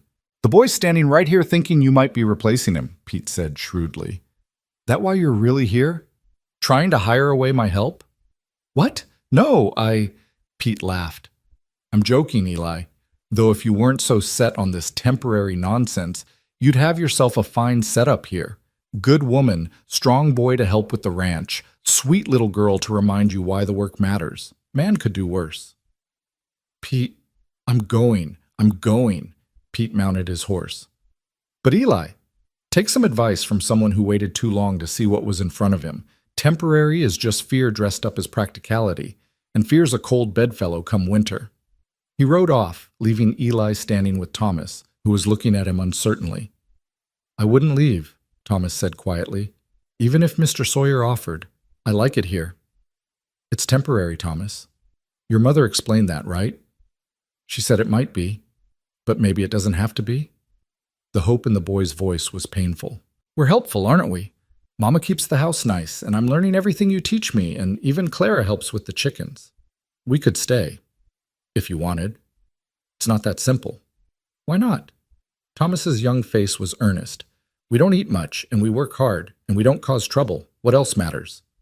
Eli wanted to explain about walls built from hurt, about the danger of caring, about the inevitability of loss. But looking at Thomas's eager face, he couldn't bring himself to destroy that hope. Not yet. Check on the mare, he said instead. Might need a poultice if she's pulled something. Thomas nodded and headed back to the barn, but not before Eli heard him mutter, Adults make everything complicated. The boy wasn't wrong. That evening brought an unexpected test of their arrangement. Clara developed a fever, sudden and fierce. One moment she was playing with her doll, the next she was burning up and delirious. Miriam tried to stay calm, but Eli could see the fear in her eyes as she bathed Clara's face with cool water. It's too fast, she kept saying. Fevers don't come on this fast unless... Unless what? Unless it's something serious. Scarlet fever, maybe, or worse. Eli didn't hesitate. I'll ride for the doctor. It's dark, and the storm damaged the roads. I know the way blind. He was already pulling on his coat. Thomas, keep bringing your mother fresh water. Cool, not cold. There's willow bark tea in the pantry. Make some. Weak. It'll help with the fever. Yes, sir. Thomas was pale but steady. Eli rode hard through the darkness, pushing his horse to dangerous speeds on uncertain ground. The 7 miles to town felt like 70. He told himself he wouldn't care, couldn't care, But the image of Clara's flushed face and Miriam's desperate eyes drove him forward like spurs. Doctor. Watson was none too pleased to be woken, but he came, grumbling about wild rides and hysteric mothers. But when he saw Clara, his expression grew serious. How long has she been like this? 2 hours, Miriam said. Maybe less. The doctor examined Clara thoroughly, while Eli stood in the doorway, feeling useless. Thomas sat beside his mother, holding her hand. It's not scarlet fever, Dr. Watson finally announced. Looks like severe reaction to something. She eat anything unusual? Miriam shook her head, then stopped. Wait, she was playing by the creek earlier. She likes to collect berries. Oh God, the pokeweed berries. I told her never to eat them, but that'll do it, the doctor said. Poison, but probably not fatal if she didn't eat many. She throw up any? Earlier, yes. Good. Her body's fighting it. Keep her cool, lots of water when she can take it. She'll be sick as a dog for a day or two, but she should recover. The relief in the room was palpable. Miriam sagged against Thomas, who put his arm around her with touching protectiveness. Eli found himself leaning against the doorframe, only then realizing how tense he'd been. You rode hard, the doctor observed, looking at Eli with interest. For employed help's child. The child needed a doctor. Uh-huh. Dr. Watson packed his bag. Funny how employed help's children become the child when they're sick, almost like you care. Send me your bill, Eli said curtly. Oh, I will. And Eli, this kind of caring, it's not a weakness, it's what makes us human. After the doctor left, Miriam insisted on sitting up with Clara. Eli sent Thomas to bed, then found himself keeping vigil with her, bringing fresh water, making tea, just being present. Around 3 a.m, Clara's fever broke. She opened her eyes, confused but lucid. Mama? I'm here, sweetheart. Miriam's voice broke with relief. Did I miss dinner? Miriam laughed through tears she'd finally allowed to fall. Yes, but we'll make you something special for breakfast. Clara's eyes found Eli. Mr. Grant? Are you angry? Why would I be angry? I ate the berries you said not to eat. He moved closer, surprising himself by reaching out to smooth her damp hair. I'm not angry, just glad you're okay. Me too, she yawned. The house was worried. I could hear it creaking, all concerned-like. The house and all of us, he said softly. Clara smiled sleepily and drifted back to sleep, this time peaceful and natural. Miriam stayed beside her, holding her hand. Thank you, she said to Eli, for writing for the doctor, for staying, for... She gestured helplessly. For caring when you didn't have to. She's a child. Of course He stopped, hearing what he was admitting. It's okay, Miriam said gently. Caring doesn't obligate you to anything. It just means you're human. That's what the doctor said. Smart man. They sat in silence, watching Clara sleep. The crisis had stripped away pretense, leaving something raw and real between them. Not romance, not yet, but connection. The kind forged in fear and relief and shared vigilance. Eli? Miriam used his first name for the first time. The month trial is almost up. I know. What are you thinking? He was thinking that the house no longer felt empty, that Thomas looked at him like he mattered, that Clara's laugh had become essential to his mornings, that Miriam's presence had made him realize how cold his life had been. But he couldn't say any of that. I'm thinking winter's coming, he said instead. Be foolish to make changes with the cold approaching. So, we stay? Through winter, then reassess in spring. She nodded, accepting the extended reprieve. That's practical. That's what I am, practical. No, she said softly, looking at him with those direct eyes that saw too much. You're scared. There's a difference. She was right, of course. He was terrified. Of caring, of loss, of the vulnerability that came with letting people matter. But sitting there in the lamplight, watching over a sick child who wasn't his, beside a woman who asked for nothing but gave everything, he wondered if maybe being scared was better than being empty. Get some rest, he told Miriam. I'll watch her for a while. You don't have to... I know. Rest anyway. She studied him for a moment, then leaned over and kissed his cheek, so quick and light he might have imagined it. You're a good man, Eli Grant, even if you don't want to be. She curled up in the chair beside Clara's bed, asleep within minutes. Eli sat watching them both, the woman and child who'd invaded his life, his house, his carefully guarded heart. The month trial was nearly over, but he already knew the verdict. They belonged here. Maybe they always had, and he'd just been keeping their place warm until they arrived. The house creaked gently around them, and he remembered Clara's words about what it said. Finally, she'd suggested. And sitting there in the pre-dawn darkness, surrounded by people who'd somehow become his to protect, Eli thought maybe the house and Clara were right. Finally. The weeks that followed Clara's illness marked a shift in the household's rhythm, subtle but undeniable. Eli found himself checking on Clara each morning before his chores, bringing her small treasures from his work. An interesting rock, a bird feather, once a nest that had fallen from the barn rafters. She received each gift with delight that seemed disproportionate to the offering, carefully arranging them on the windowsill by her bed.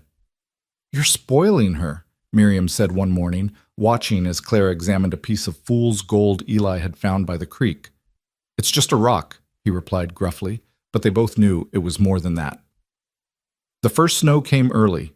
October barely ended when the sky released its white burden. Eli had been preparing, checking the roof, reinforcing the barn, laying in extra wood, but he'd been doing it differently this year. Instead of the grim determination of previous winters, there was purpose to his preparations, a sense of providing rather than just surviving. "Thomas," he called to the boy who was mucking stalls, "come help me with something." He led Thomas to the storage room he'd built off the barn, revealing shelves of preserves, smoked meat, sacks of flour, and grain. "This is our winter store. You need to know what we have and where it is, in case something happens to me." Thomas's eyes widened at the bounty. "This could feed a small army. Or a family through a long winter." The word family slipped out before Eli could stop it. He cleared his throat. "Your mother will need to know what's here, too. Make a list. Help her plan meals around what we have." "Yes, sir." Thomas paused. "Mr. Grant, you said in case something happens. Are you planning on something happening?" "No, but winter doesn't care about plans. Man could break a leg, catch fever, get caught in a blizzard. You need to be ready to take care of your mother and sister if needed." "I will," Thomas said, with such fierce determination that Eli had to look away. That evening, the snow fell heavier, transforming the landscape into something pristine and dangerous. They gathered in the kitchen after dinner, the warmest room in the house. Clara was teaching her doll the alphabet, while Thomas worked on the harness Eli had given him to repair. Miriam was darning socks, and Eli found himself pretending to read while actually watching them all. This had become their routine, these evening hours when the work was done and the night stretched ahead. At first, Eli had retreated to his room or the barn, maintaining distance. But gradually, the warmth of the kitchen and the quiet companionship had drawn him in. "Mr. Grant," Clara said suddenly, "will you tell us a story?" "I don't know any stories." "Everyone knows stories," she insisted. "Even true ones count." "Clara, don't pester, Miriam began, but Eli surprised himself by interrupting. "My grandfather used to tell me about the first winter he spent here before Montana was even a territory." Clara immediately abandoned her doll, moving closer. Even Thomas looked up from his work. He came out with nothing but a horse, a rifle, and determination to build something. The first winter caught him unprepared. Snow came early, like today, and he hadn't finished his shelter. Just a half-built cabin with gaps in the walls big enough to throw a cat through. "What did he do?" Clara asked, eyes wide. "He survived. Stuffed the gaps with mud and grass, kept a fire going day and night, ate rabbits when he could catch them, and pine bark soup when he couldn't." "Pine bark soup?" Thomas made a face. "Keeps the scurvy away. Tastes like drinking a tree, but it'll keep you alive." Eli found himself warming to the story, remembering his grandfather's gravelly voice telling it years ago. The worst came in January. Blizzard lasted 5 days. Snow piled so high it covered the door. He had to dig his way out through the roof to feed his horse. "Did the horse survive?" Clara asked anxiously. "She did. Tough little Mustang mare. In fact, that mare's bloodline runs through half our horses now. That bay Thomas has been working with? She's got that Mustang spirit. Really? Thomas's face lit up. The one with the white star. That's the one. Stubborn as her great-great-grandmother, too. They talked about horses then, Thomas asking questions about bloodlines and breeding that showed he'd been paying attention to more than just the daily chores. Clara contributed observations about each horse's personality, surprisingly accurate for someone who barely reached their shoulders. You've got a good eye, Eli told her, and she beamed. Later, after the children had gone to bed, Miriam lingered in the kitchen. That was kind of you, telling them that story. It's just family history. Your family history. That matters. She put away her darning.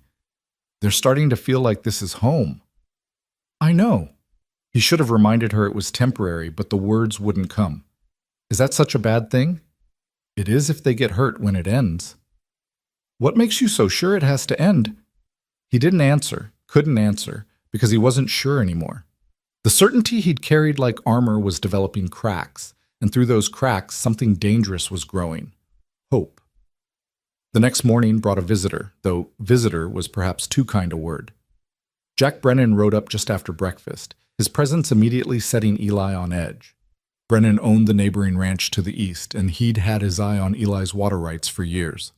Grant, Brennan said without preamble, heard you took in some strays. I hired help for the winter, Eli corrected, though the word hired felt increasingly false. That's so. Brennan's eyes traveled to where Miriam was hanging laundry, the snow having stopped temporarily. Pretty help. State your business, Jack. Just being neighborly, though I wonder what a woman like that sees in an arrangement like this, unless maybe she's hoping for more than wages? The insinuation in his tone made Eli's hands clench. Mrs. Hayes is a respectable woman. Never said she wasn't, just saying winter's long and cold, and proximity has a way of making people, flexible about respectability. You're on my land, Brennan. Say what you came to say or leave. Brennan dismounted, which Eli took as a bad sign.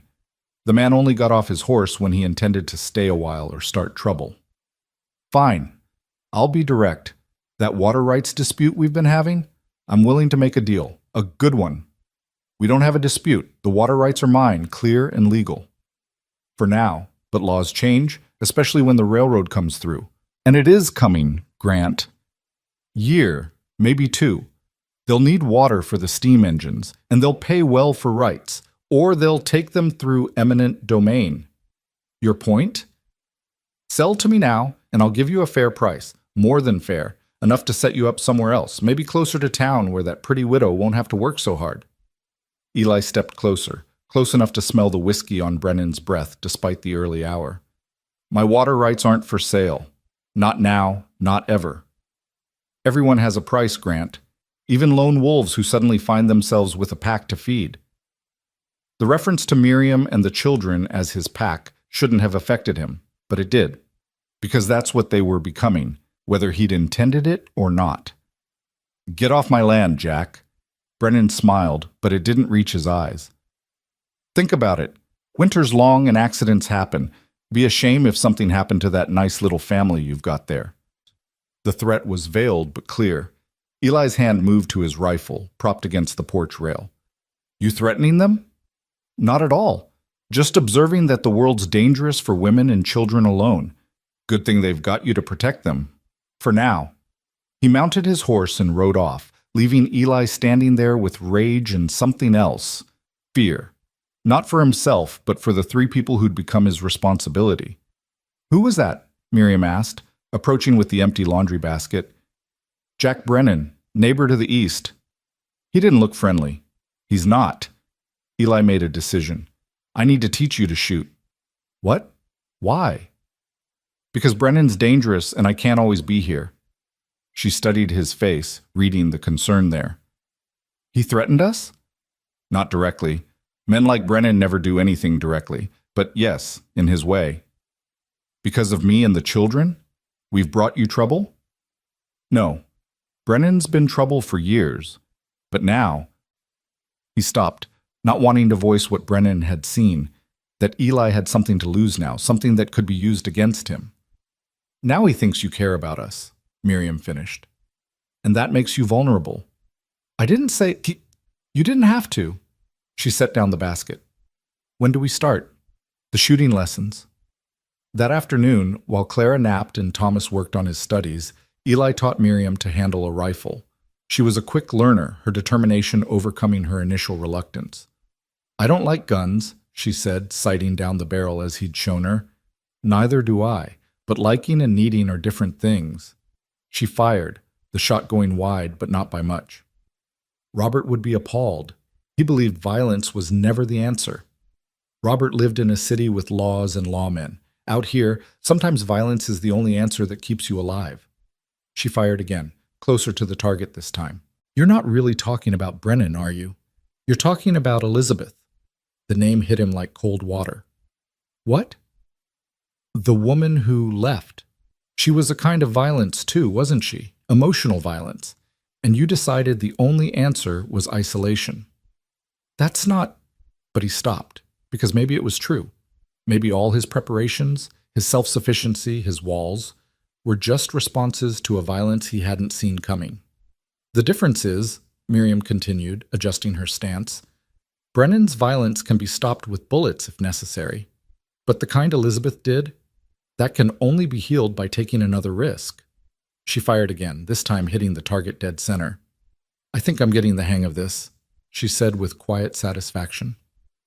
That evening at dinner, Thomas was full of questions about Brennan, having overheard enough to be worried. Has he caused trouble before? The boy asked. Some. Nothing I couldn't handle. But now he thinks he can use us against you. Eli looked at Thomas, surprised by his perception. Maybe. We won't let him. I won't let him hurt Mama or Clara. That's my job, Thomas. No, the boy said firmly. It's our job, all of us. We're a... He paused, searching for the right word. A unit. Like soldiers. We protect each other. Clara, who'd been quietly eating, suddenly spoke up. Mr. Brennan sounds mean, but mean people are usually scared people. What's he scared of? Out of the mouths of babes, Eli thought. He's scared of not having enough. Some people are like that. No matter how much they have, they always want more. That's sad, Clara said simply. He must be very lonely. Not everyone who's lonely turns mean, sweetheart, Miriam said gently. No, Clara agreed, looking at Eli. Some people just turn careful.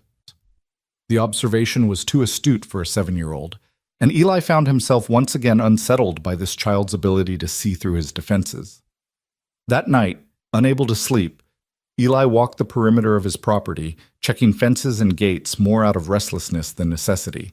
The snow had started again, light but steady, covering the world in pristine white that would be unmarked until morning. He thought about Brennan's threat, about vulnerability and protection, about the way Thomas had said our job like it was natural and right. He thought about Miriam's steady hand on the rifle and Clara's innocent wisdom. Mostly, he thought about how the equation of his life had changed without his permission or intention. When he'd agreed to take them in, it had been simple. They needed shelter. He needed help. Business. But somewhere between Clara's illness and Thomas's hero worship, between Miriam's quiet strength and evening stories by the fire, business had become something else. Something that had no clean edges or clear boundaries. Something that made him vulnerable in ways Brennan could exploit, but also in ways that had nothing to do with water rights or property lines. Can't sleep? He turned to find Miriam bundled in a shawl on the porch. Checking the property. Finding any problems? No. Everything's secure. Except you. He looked at her sharply. What's that supposed to mean? You're scared. Not of Brennan. You can handle him. You're scared of us. Of what we mean. You don't mean... Don't lie, Eli. Not now. Not after everything. She moved closer, her breath visible in the cold air. We mean something. Maybe not what we'll eventually mean, but something. And that terrifies you more than any threat Brennan could make. You're supposed to be temporary. A lot of things are supposed to be temporary. Seasons, storms, grief. She paused. But sometimes temporary is just what we tell ourselves when we're too scared to say permanent. I can't offer permanent. I told you that from the start. You told me you couldn't offer promises. There's a difference. Is there? Yes. Promises are words. Permanent is action. And every action you've taken, teaching Thomas, protecting Clara, preparing for winter like we'll all be here to see it through, those are permanent actions, whether you call them that or not. She was right, and he hated that she was right. Because acknowledging it meant acknowledging that he'd already failed at keeping them at arm's length, had already let them matter in ways that could destroy him if they left. Miriam? But she was already heading inside. Good night, Eli. Don't stay out too long. The house feels wrong when you're not in it. The house feels wrong when you're not in it. Such a simple statement, but it echoed in his mind as he finished his rounds. Because she was right about that too. The house had felt wrong for years, and he'd told himself that was just how houses felt. But now he knew better. Now he knew how a house should feel, full of voices and footsteps, purposes beyond mere shelter, life beyond mere survival. When he finally went inside, he paused at the bottom of the stairs, listening. Thomas's soft snoring from his room, Clara murmuring in her sleep. Miriam's door closing softly, the sounds of a family settling for the night. His family, some traitorous part of his mind supplied, and he didn't correct it. The next few days passed in heightened awareness. Eli found himself watching the horizon more, checking the property boundaries, teaching Thomas not just ranch work but defense, how to barricade doors, where to take cover if shooting started, how to get his mother and sister to safety. You really think Brennan will try something? Thomas asked, practicing with the rifle Eli had given him. I think it's better to be prepared for trouble that doesn't come than unprepared for trouble that does. But trouble came from an unexpected direction. It was Miriam who spotted the smoke first, a black column rising from the direction of the eastern pasture. Fire! She shouted, ringing the bell frantically. Eli ran from the barn, saw the smoke, and felt his blood turn cold. The hay storage for winter feed was out there. If they lost that... Thomas, get the buckets and every container that holds water. Miriam, soak blankets in the water trough. Clara, stay in the house. They fought the fire for hours, bucket brigades and wet blankets against flames that seemed determined to consume everything. The smoke was thick, choking, turning the snow around them gray with ash. Thomas worked beside him, face blackened with soot, never complaining even when Eli could see his hands were blistered and bleeding. Miriam appeared and disappeared through the smoke like a ghost, bringing water, taking empty buckets. Her dress singed and her hair escaped from its pins. Even Clara, who was supposed to stay inside, appeared with a pot of water, her small face determined. I told you to stay in the house, Eli said. The house said I should help, she replied simply, and there was no time to argue. They saved most of it. Not all, probably a quarter of the hay was lost, but enough to see them through winter if they were careful. As the last flames died and they stood there exhausted, covered in soot and ash, Eli saw something that made his chest tight. They stood together, the four of them, not like employer and employees, but like a unit, as Thomas had said, like a family that had fought together and won. Was it Brennan? Thomas asked quietly. Eli studied the burn pattern, the point of origin. It could have been natural, dry hay, a spark from something, but the location, the timing, maybe. Can't prove it either way. What do we do? We survive. We watch. We protect what's ours. Ours, Thomas repeated, and the word hung in the air like a promise. That night, exhausted and sore, they gathered in the kitchen for a late meal. Miriam had somehow managed to prepare food despite the chaos, though she kept wincing when she moved her burned hands. Let me see, Eli said, taking her hands gently in his. The burns weren't severe, but they were painful. He got the salve he kept for such injuries, carefully applying it to the worst areas. I can do that myself, she said, but didn't pull away. I know you can. Doesn't mean you have to. Their eyes met and held, something passing between them that had nothing to do with burns or salve. Clara watched with interest while Thomas suddenly became very focused on his food. Your hands too, Thomas, Eli said, breaking the moment. Can't have you unable to work tomorrow. As he tended Thomas's blisters, Clara said, We're like a real family now. Clara, Miriam warned. We are. We fought a fire together. We protected our home. That makes us family. It makes us a good team, Eli corrected, but his heart wasn't in the deflection. Same thing, Clara said with 7-year-old certainty. Later, after the children were in bed, Eli and Miriam sat on the porch despite the cold, both too restless to sleep. If it was Brennan, she said, he'll try again. Probably. What's our plan? He noticed she said our as naturally as breathing. We be ready. We don't let him catch us off guard again. Should we go to the sheriff? Sheriff's in Brennan's pocket, has been for years. Then we handle it ourselves. We? He looked at her. This isn't your fight, Miriam. Isn't it? She turned to face him fully. My children sleep under this roof. They call this home. That makes every threat to this place a threat to them. So yes, Eli, this is my fight. You could leave. Take the children somewhere safer. We could, she agreed. Is that what you want? The question hung between them like a challenge. A month ago, he would have said yes immediately.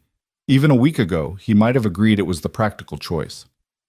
But now, after fighting the fire together, after seeing Thomas work himself bloody to save the hay, after Clara's simple declaration about family, no, he said quietly. That's not what I want. Then we stay, and we fight if we have to. It could get ugly. Brennan doesn't play fair. Neither do mothers protecting their children. There was steel in her voice that reminded him she'd survived things he probably couldn't imagine. This woman had kept her children fed and safe through grief and poverty and desperation.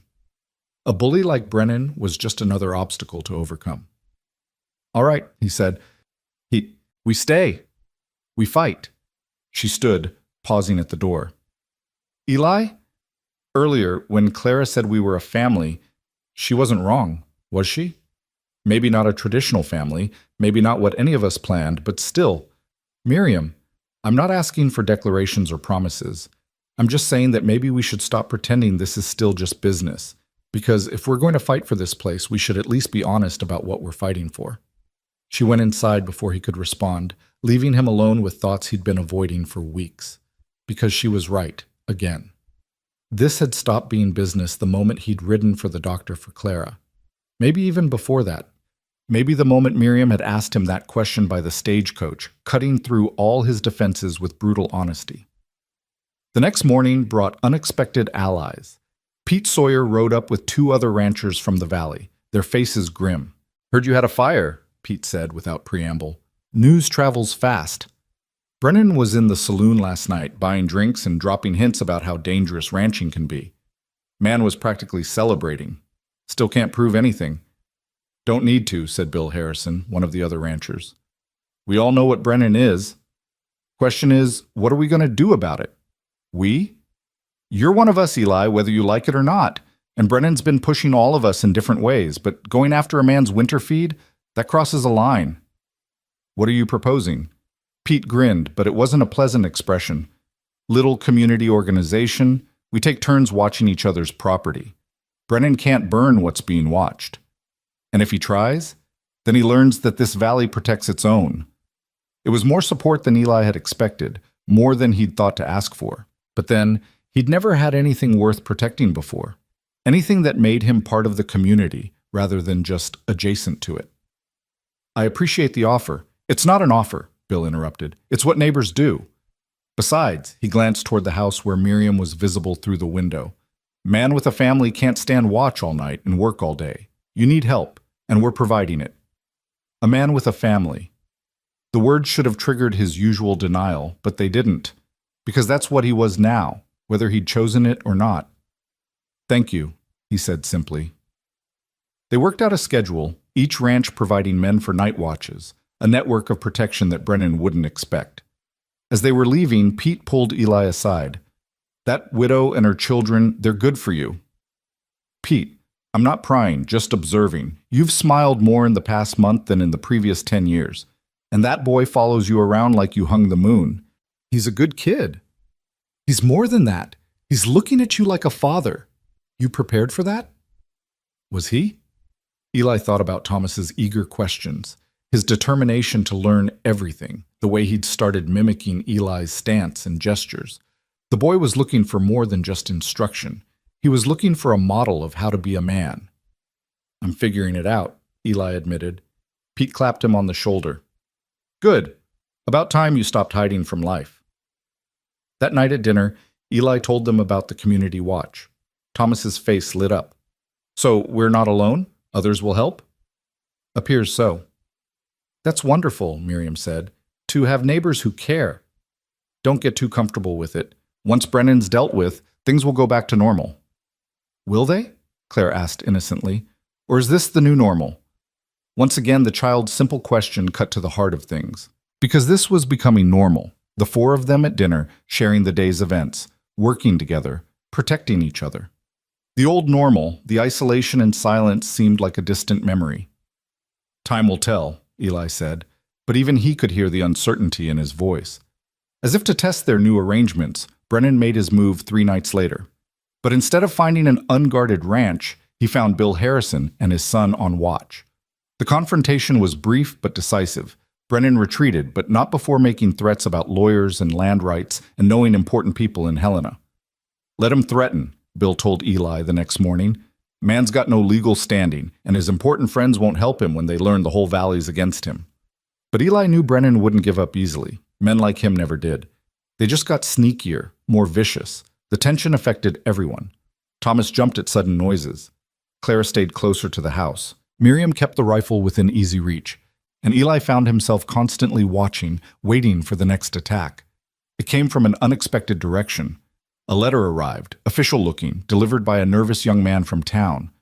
"What is it?" Miriam asked, seeing Eli's face as he read. "Legal notice. Brennan's challenging my water rights in court. Says there's an irregularity in the original claim." "Is there?" "No, but that won't stop him from tying it up in legal battles until I can't afford to fight anymore."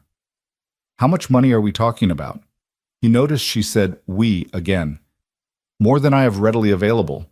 I'd have to sell stock, maybe even land." "Or," Miriam said quietly, "you could use this." She went to her room, returning with a small leather pouch. Inside were coins and bills, more money than he'd expected. "Where did you—" "My mother's ring. I sold it last week when we were in town. I was saving it for emergencies." She met his eyes steadily. "This qualifies." "I can't take your money." "It's not my money, it's our money. For our home, our fight."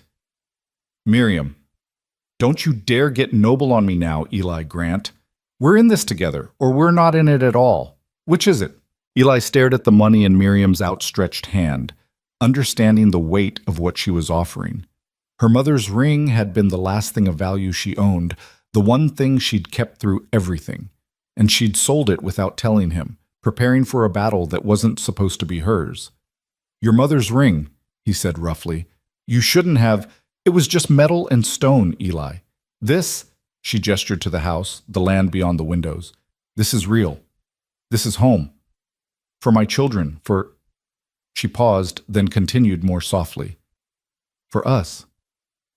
Thomas appeared in the doorway, having heard the conversation. "Mama's right. We're all in this together." He pulled out a small cloth bundle from his pocket. "I've been saving too, from the work you've been paying me for." "Thomas, no!" Eli began, but Clara ran in from the other room. "I have money too." She produced a jar filled with pennies. "From helping Mrs. Morrison at the store sometimes." Looking at the three of them, offering everything they had to defend his land, Eli felt something crack inside his chest.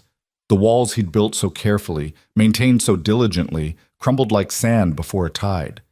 These people, his people, were willing to sacrifice everything for a home he'd only promised them temporarily. "This isn't just about the water rights anymore, is it?" he said quietly. "No," Miriam agreed. "It never was. Brennan saw what you've been trying not to see, that this is a family worth threatening, worth using as leverage, because families have something to lose." "And something to fight for," Thomas added fiercely. Eli looked at each of them, Miriam's steady determination, Thomas's young courage, Clara's innocent trust, his family. The word no longer felt foreign or frightening. It felt right. It felt like something worth any risk. "All right," he said. We pool our resources. We fight together. But if we're doing this, we do it properly. No more pretenses about temporary arrangements or business deals. What are you saying? Miriam asked carefully. I'm saying that if we're going to fight for this ranch, it should be your ranch too, legally, properly. He took a breath, knowing he was crossing a line he'd sworn never to approach again. I'm saying we should make this official. Marriage, legal protection for you and the children, full partnership in everything. The silence that followed was complete. Even Clara seemed to understand the gravity of the moment. Miriam's face had gone pale, then flushed. Eli Grant? She said slowly. Are you proposing to me out of legal convenience? No, he said, surprising himself with his honesty. I'm proposing because somewhere between that first day and now, you and these children became essential. Because the thought of you leaving makes me feel hollow in ways I'd forgotten I could feel. Because when Clara was sick, I realized I'd ride through hell for any of you. Because this stopped being business the moment you asked me if I wanted another winter alone, and I couldn't answer. You're scared, she observed, but her voice was gentle. Terrified, he admitted, but more scared of losing you than of keeping you. That's not exactly a romantic proposal. You didn't ask for romance. You asked for honesty. I did. She moved closer, close enough that he could see the tears she was fighting. And honestly, I stopped thinking of this as temporary the night you stayed up with Clara. When you taught Thomas to shoot not just for utility, but with patience and care. When you started leaving your muddy boots next to ours by the door like they belonged together. Is that a yes? That's a, we should talk about this when we're not in crisis mode. Mama, Clara piped up, just say yes, the house wants you to. Despite everything, Eli found himself almost smiling. The house wants it? Clara nodded solemnly. It's been telling me. It says it's tired of being just a house. It wants to be a home. Clara's right, Thomas said quietly. We all know this is home now. Has been for weeks. Making it legal just makes sense. Miriam looked at her children, then at Eli. You know what you're taking on? Not just me, but them. Full responsibility, full claim on your life. I know. He met her eyes. The question is, can you take on a man who's forgotten how to be soft? Who'll probably say the wrong thing more often than right? Who's been alone so long he might not remember how to be together? I've taken on worse challenges, she said with a slight smile. At least you come with a good roof and working land. Is that a yes? That's a yes. God help us both, yes. Clara cheered and threw herself at both of them, causing an awkward three-way embrace that Thomas joined after a moment's hesitation. It wasn't romantic or graceful, but it was real, and theirs, and somehow perfect in its imperfection. We should go to town tomorrow, Eli said when they disentangled. See Judge Harper. Make it legal before Brennan can use your unmarried status against us somehow. That's very practical, Miriam said, and he couldn't tell if she was disappointed or amused. I'm a practical man. But Miriam? He waited until she looked at him. After we deal with Brennan, after the crisis passes, I want to do this right. A real wedding. Whatever you want. I don't need but you deserve. You deserve more than a rushed ceremony born of legal necessity. The children deserve to see their mother valued properly. She blinked rapidly, fighting tears again. All right. Crisis first, romance later. If you can stand the wait. Eli Grant, I've been waiting my whole life for a man who sees me as a partner rather than a possession. I can wait a little longer for the fancy parts. They spent the evening planning, not just the legal marriage, but the legal challenge, the ranch defense, the future. For the first time, Eli spread out all his papers, deeds, claims, financial records, holding nothing back. You're doing well, Miriam observed, studying the accounts. Better than well. 10 years of living like a hermit will build savings, he said dryly. Haven't had much to spend on. Until now. She looked at the children who were playing checkers by the fire. They'll need schooling, proper clothes. Clara should have music lessons if she wants them. She's got an ear for it. Whatever they need, Eli said, meaning it. They're my responsibility now. Our responsibility, she corrected. Partners, remember? The word sent a warm feeling through his chest.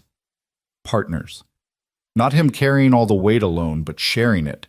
The concept was foreign but not unwelcome. They went to town the next morning, all four of them dressed in their best clothes. The marriage was quick and legal, Judge Harper performing the ceremony with only Tom and Mrs. Morrison as witnesses. It wasn't romantic. Clara complained about the lack of flowers. But when Judge Harper pronounced them husband and wife, something settled in Eli's chest that had been restless for years.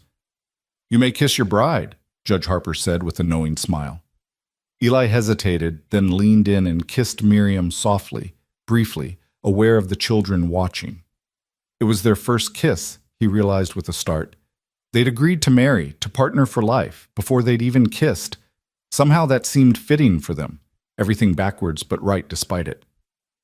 "Well," Tom Morrison said, pumping Eli's hand enthusiastically, "never thought I'd see the day. Eli Grant, married." "With children," Mrs. Morrison added, beaming at Thomas and Clara, "a ready-made family." The news spread through town within hours. By the time they finished getting supplies, everyone knew. The reactions ranged from pleased, Pete Sawyer bought them a drink at the saloon, though Miriam declined to enter such an establishment, to skeptical, several women who'd tried for Eli's attention themselves, to calculating Brennan's associates, already figuring how this changed the game.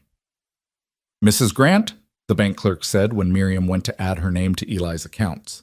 The title was new, strange, but she wore it with the same dignity she'd worn her patched dresses. "We should get home," Eli said as afternoon waned. "Don't want to be on the road after dark." But as they loaded the wagon, a familiar figure emerged from the saloon. Jack Brennan, slightly drunk but still dangerous, swagger in his step, and malice in his eyes.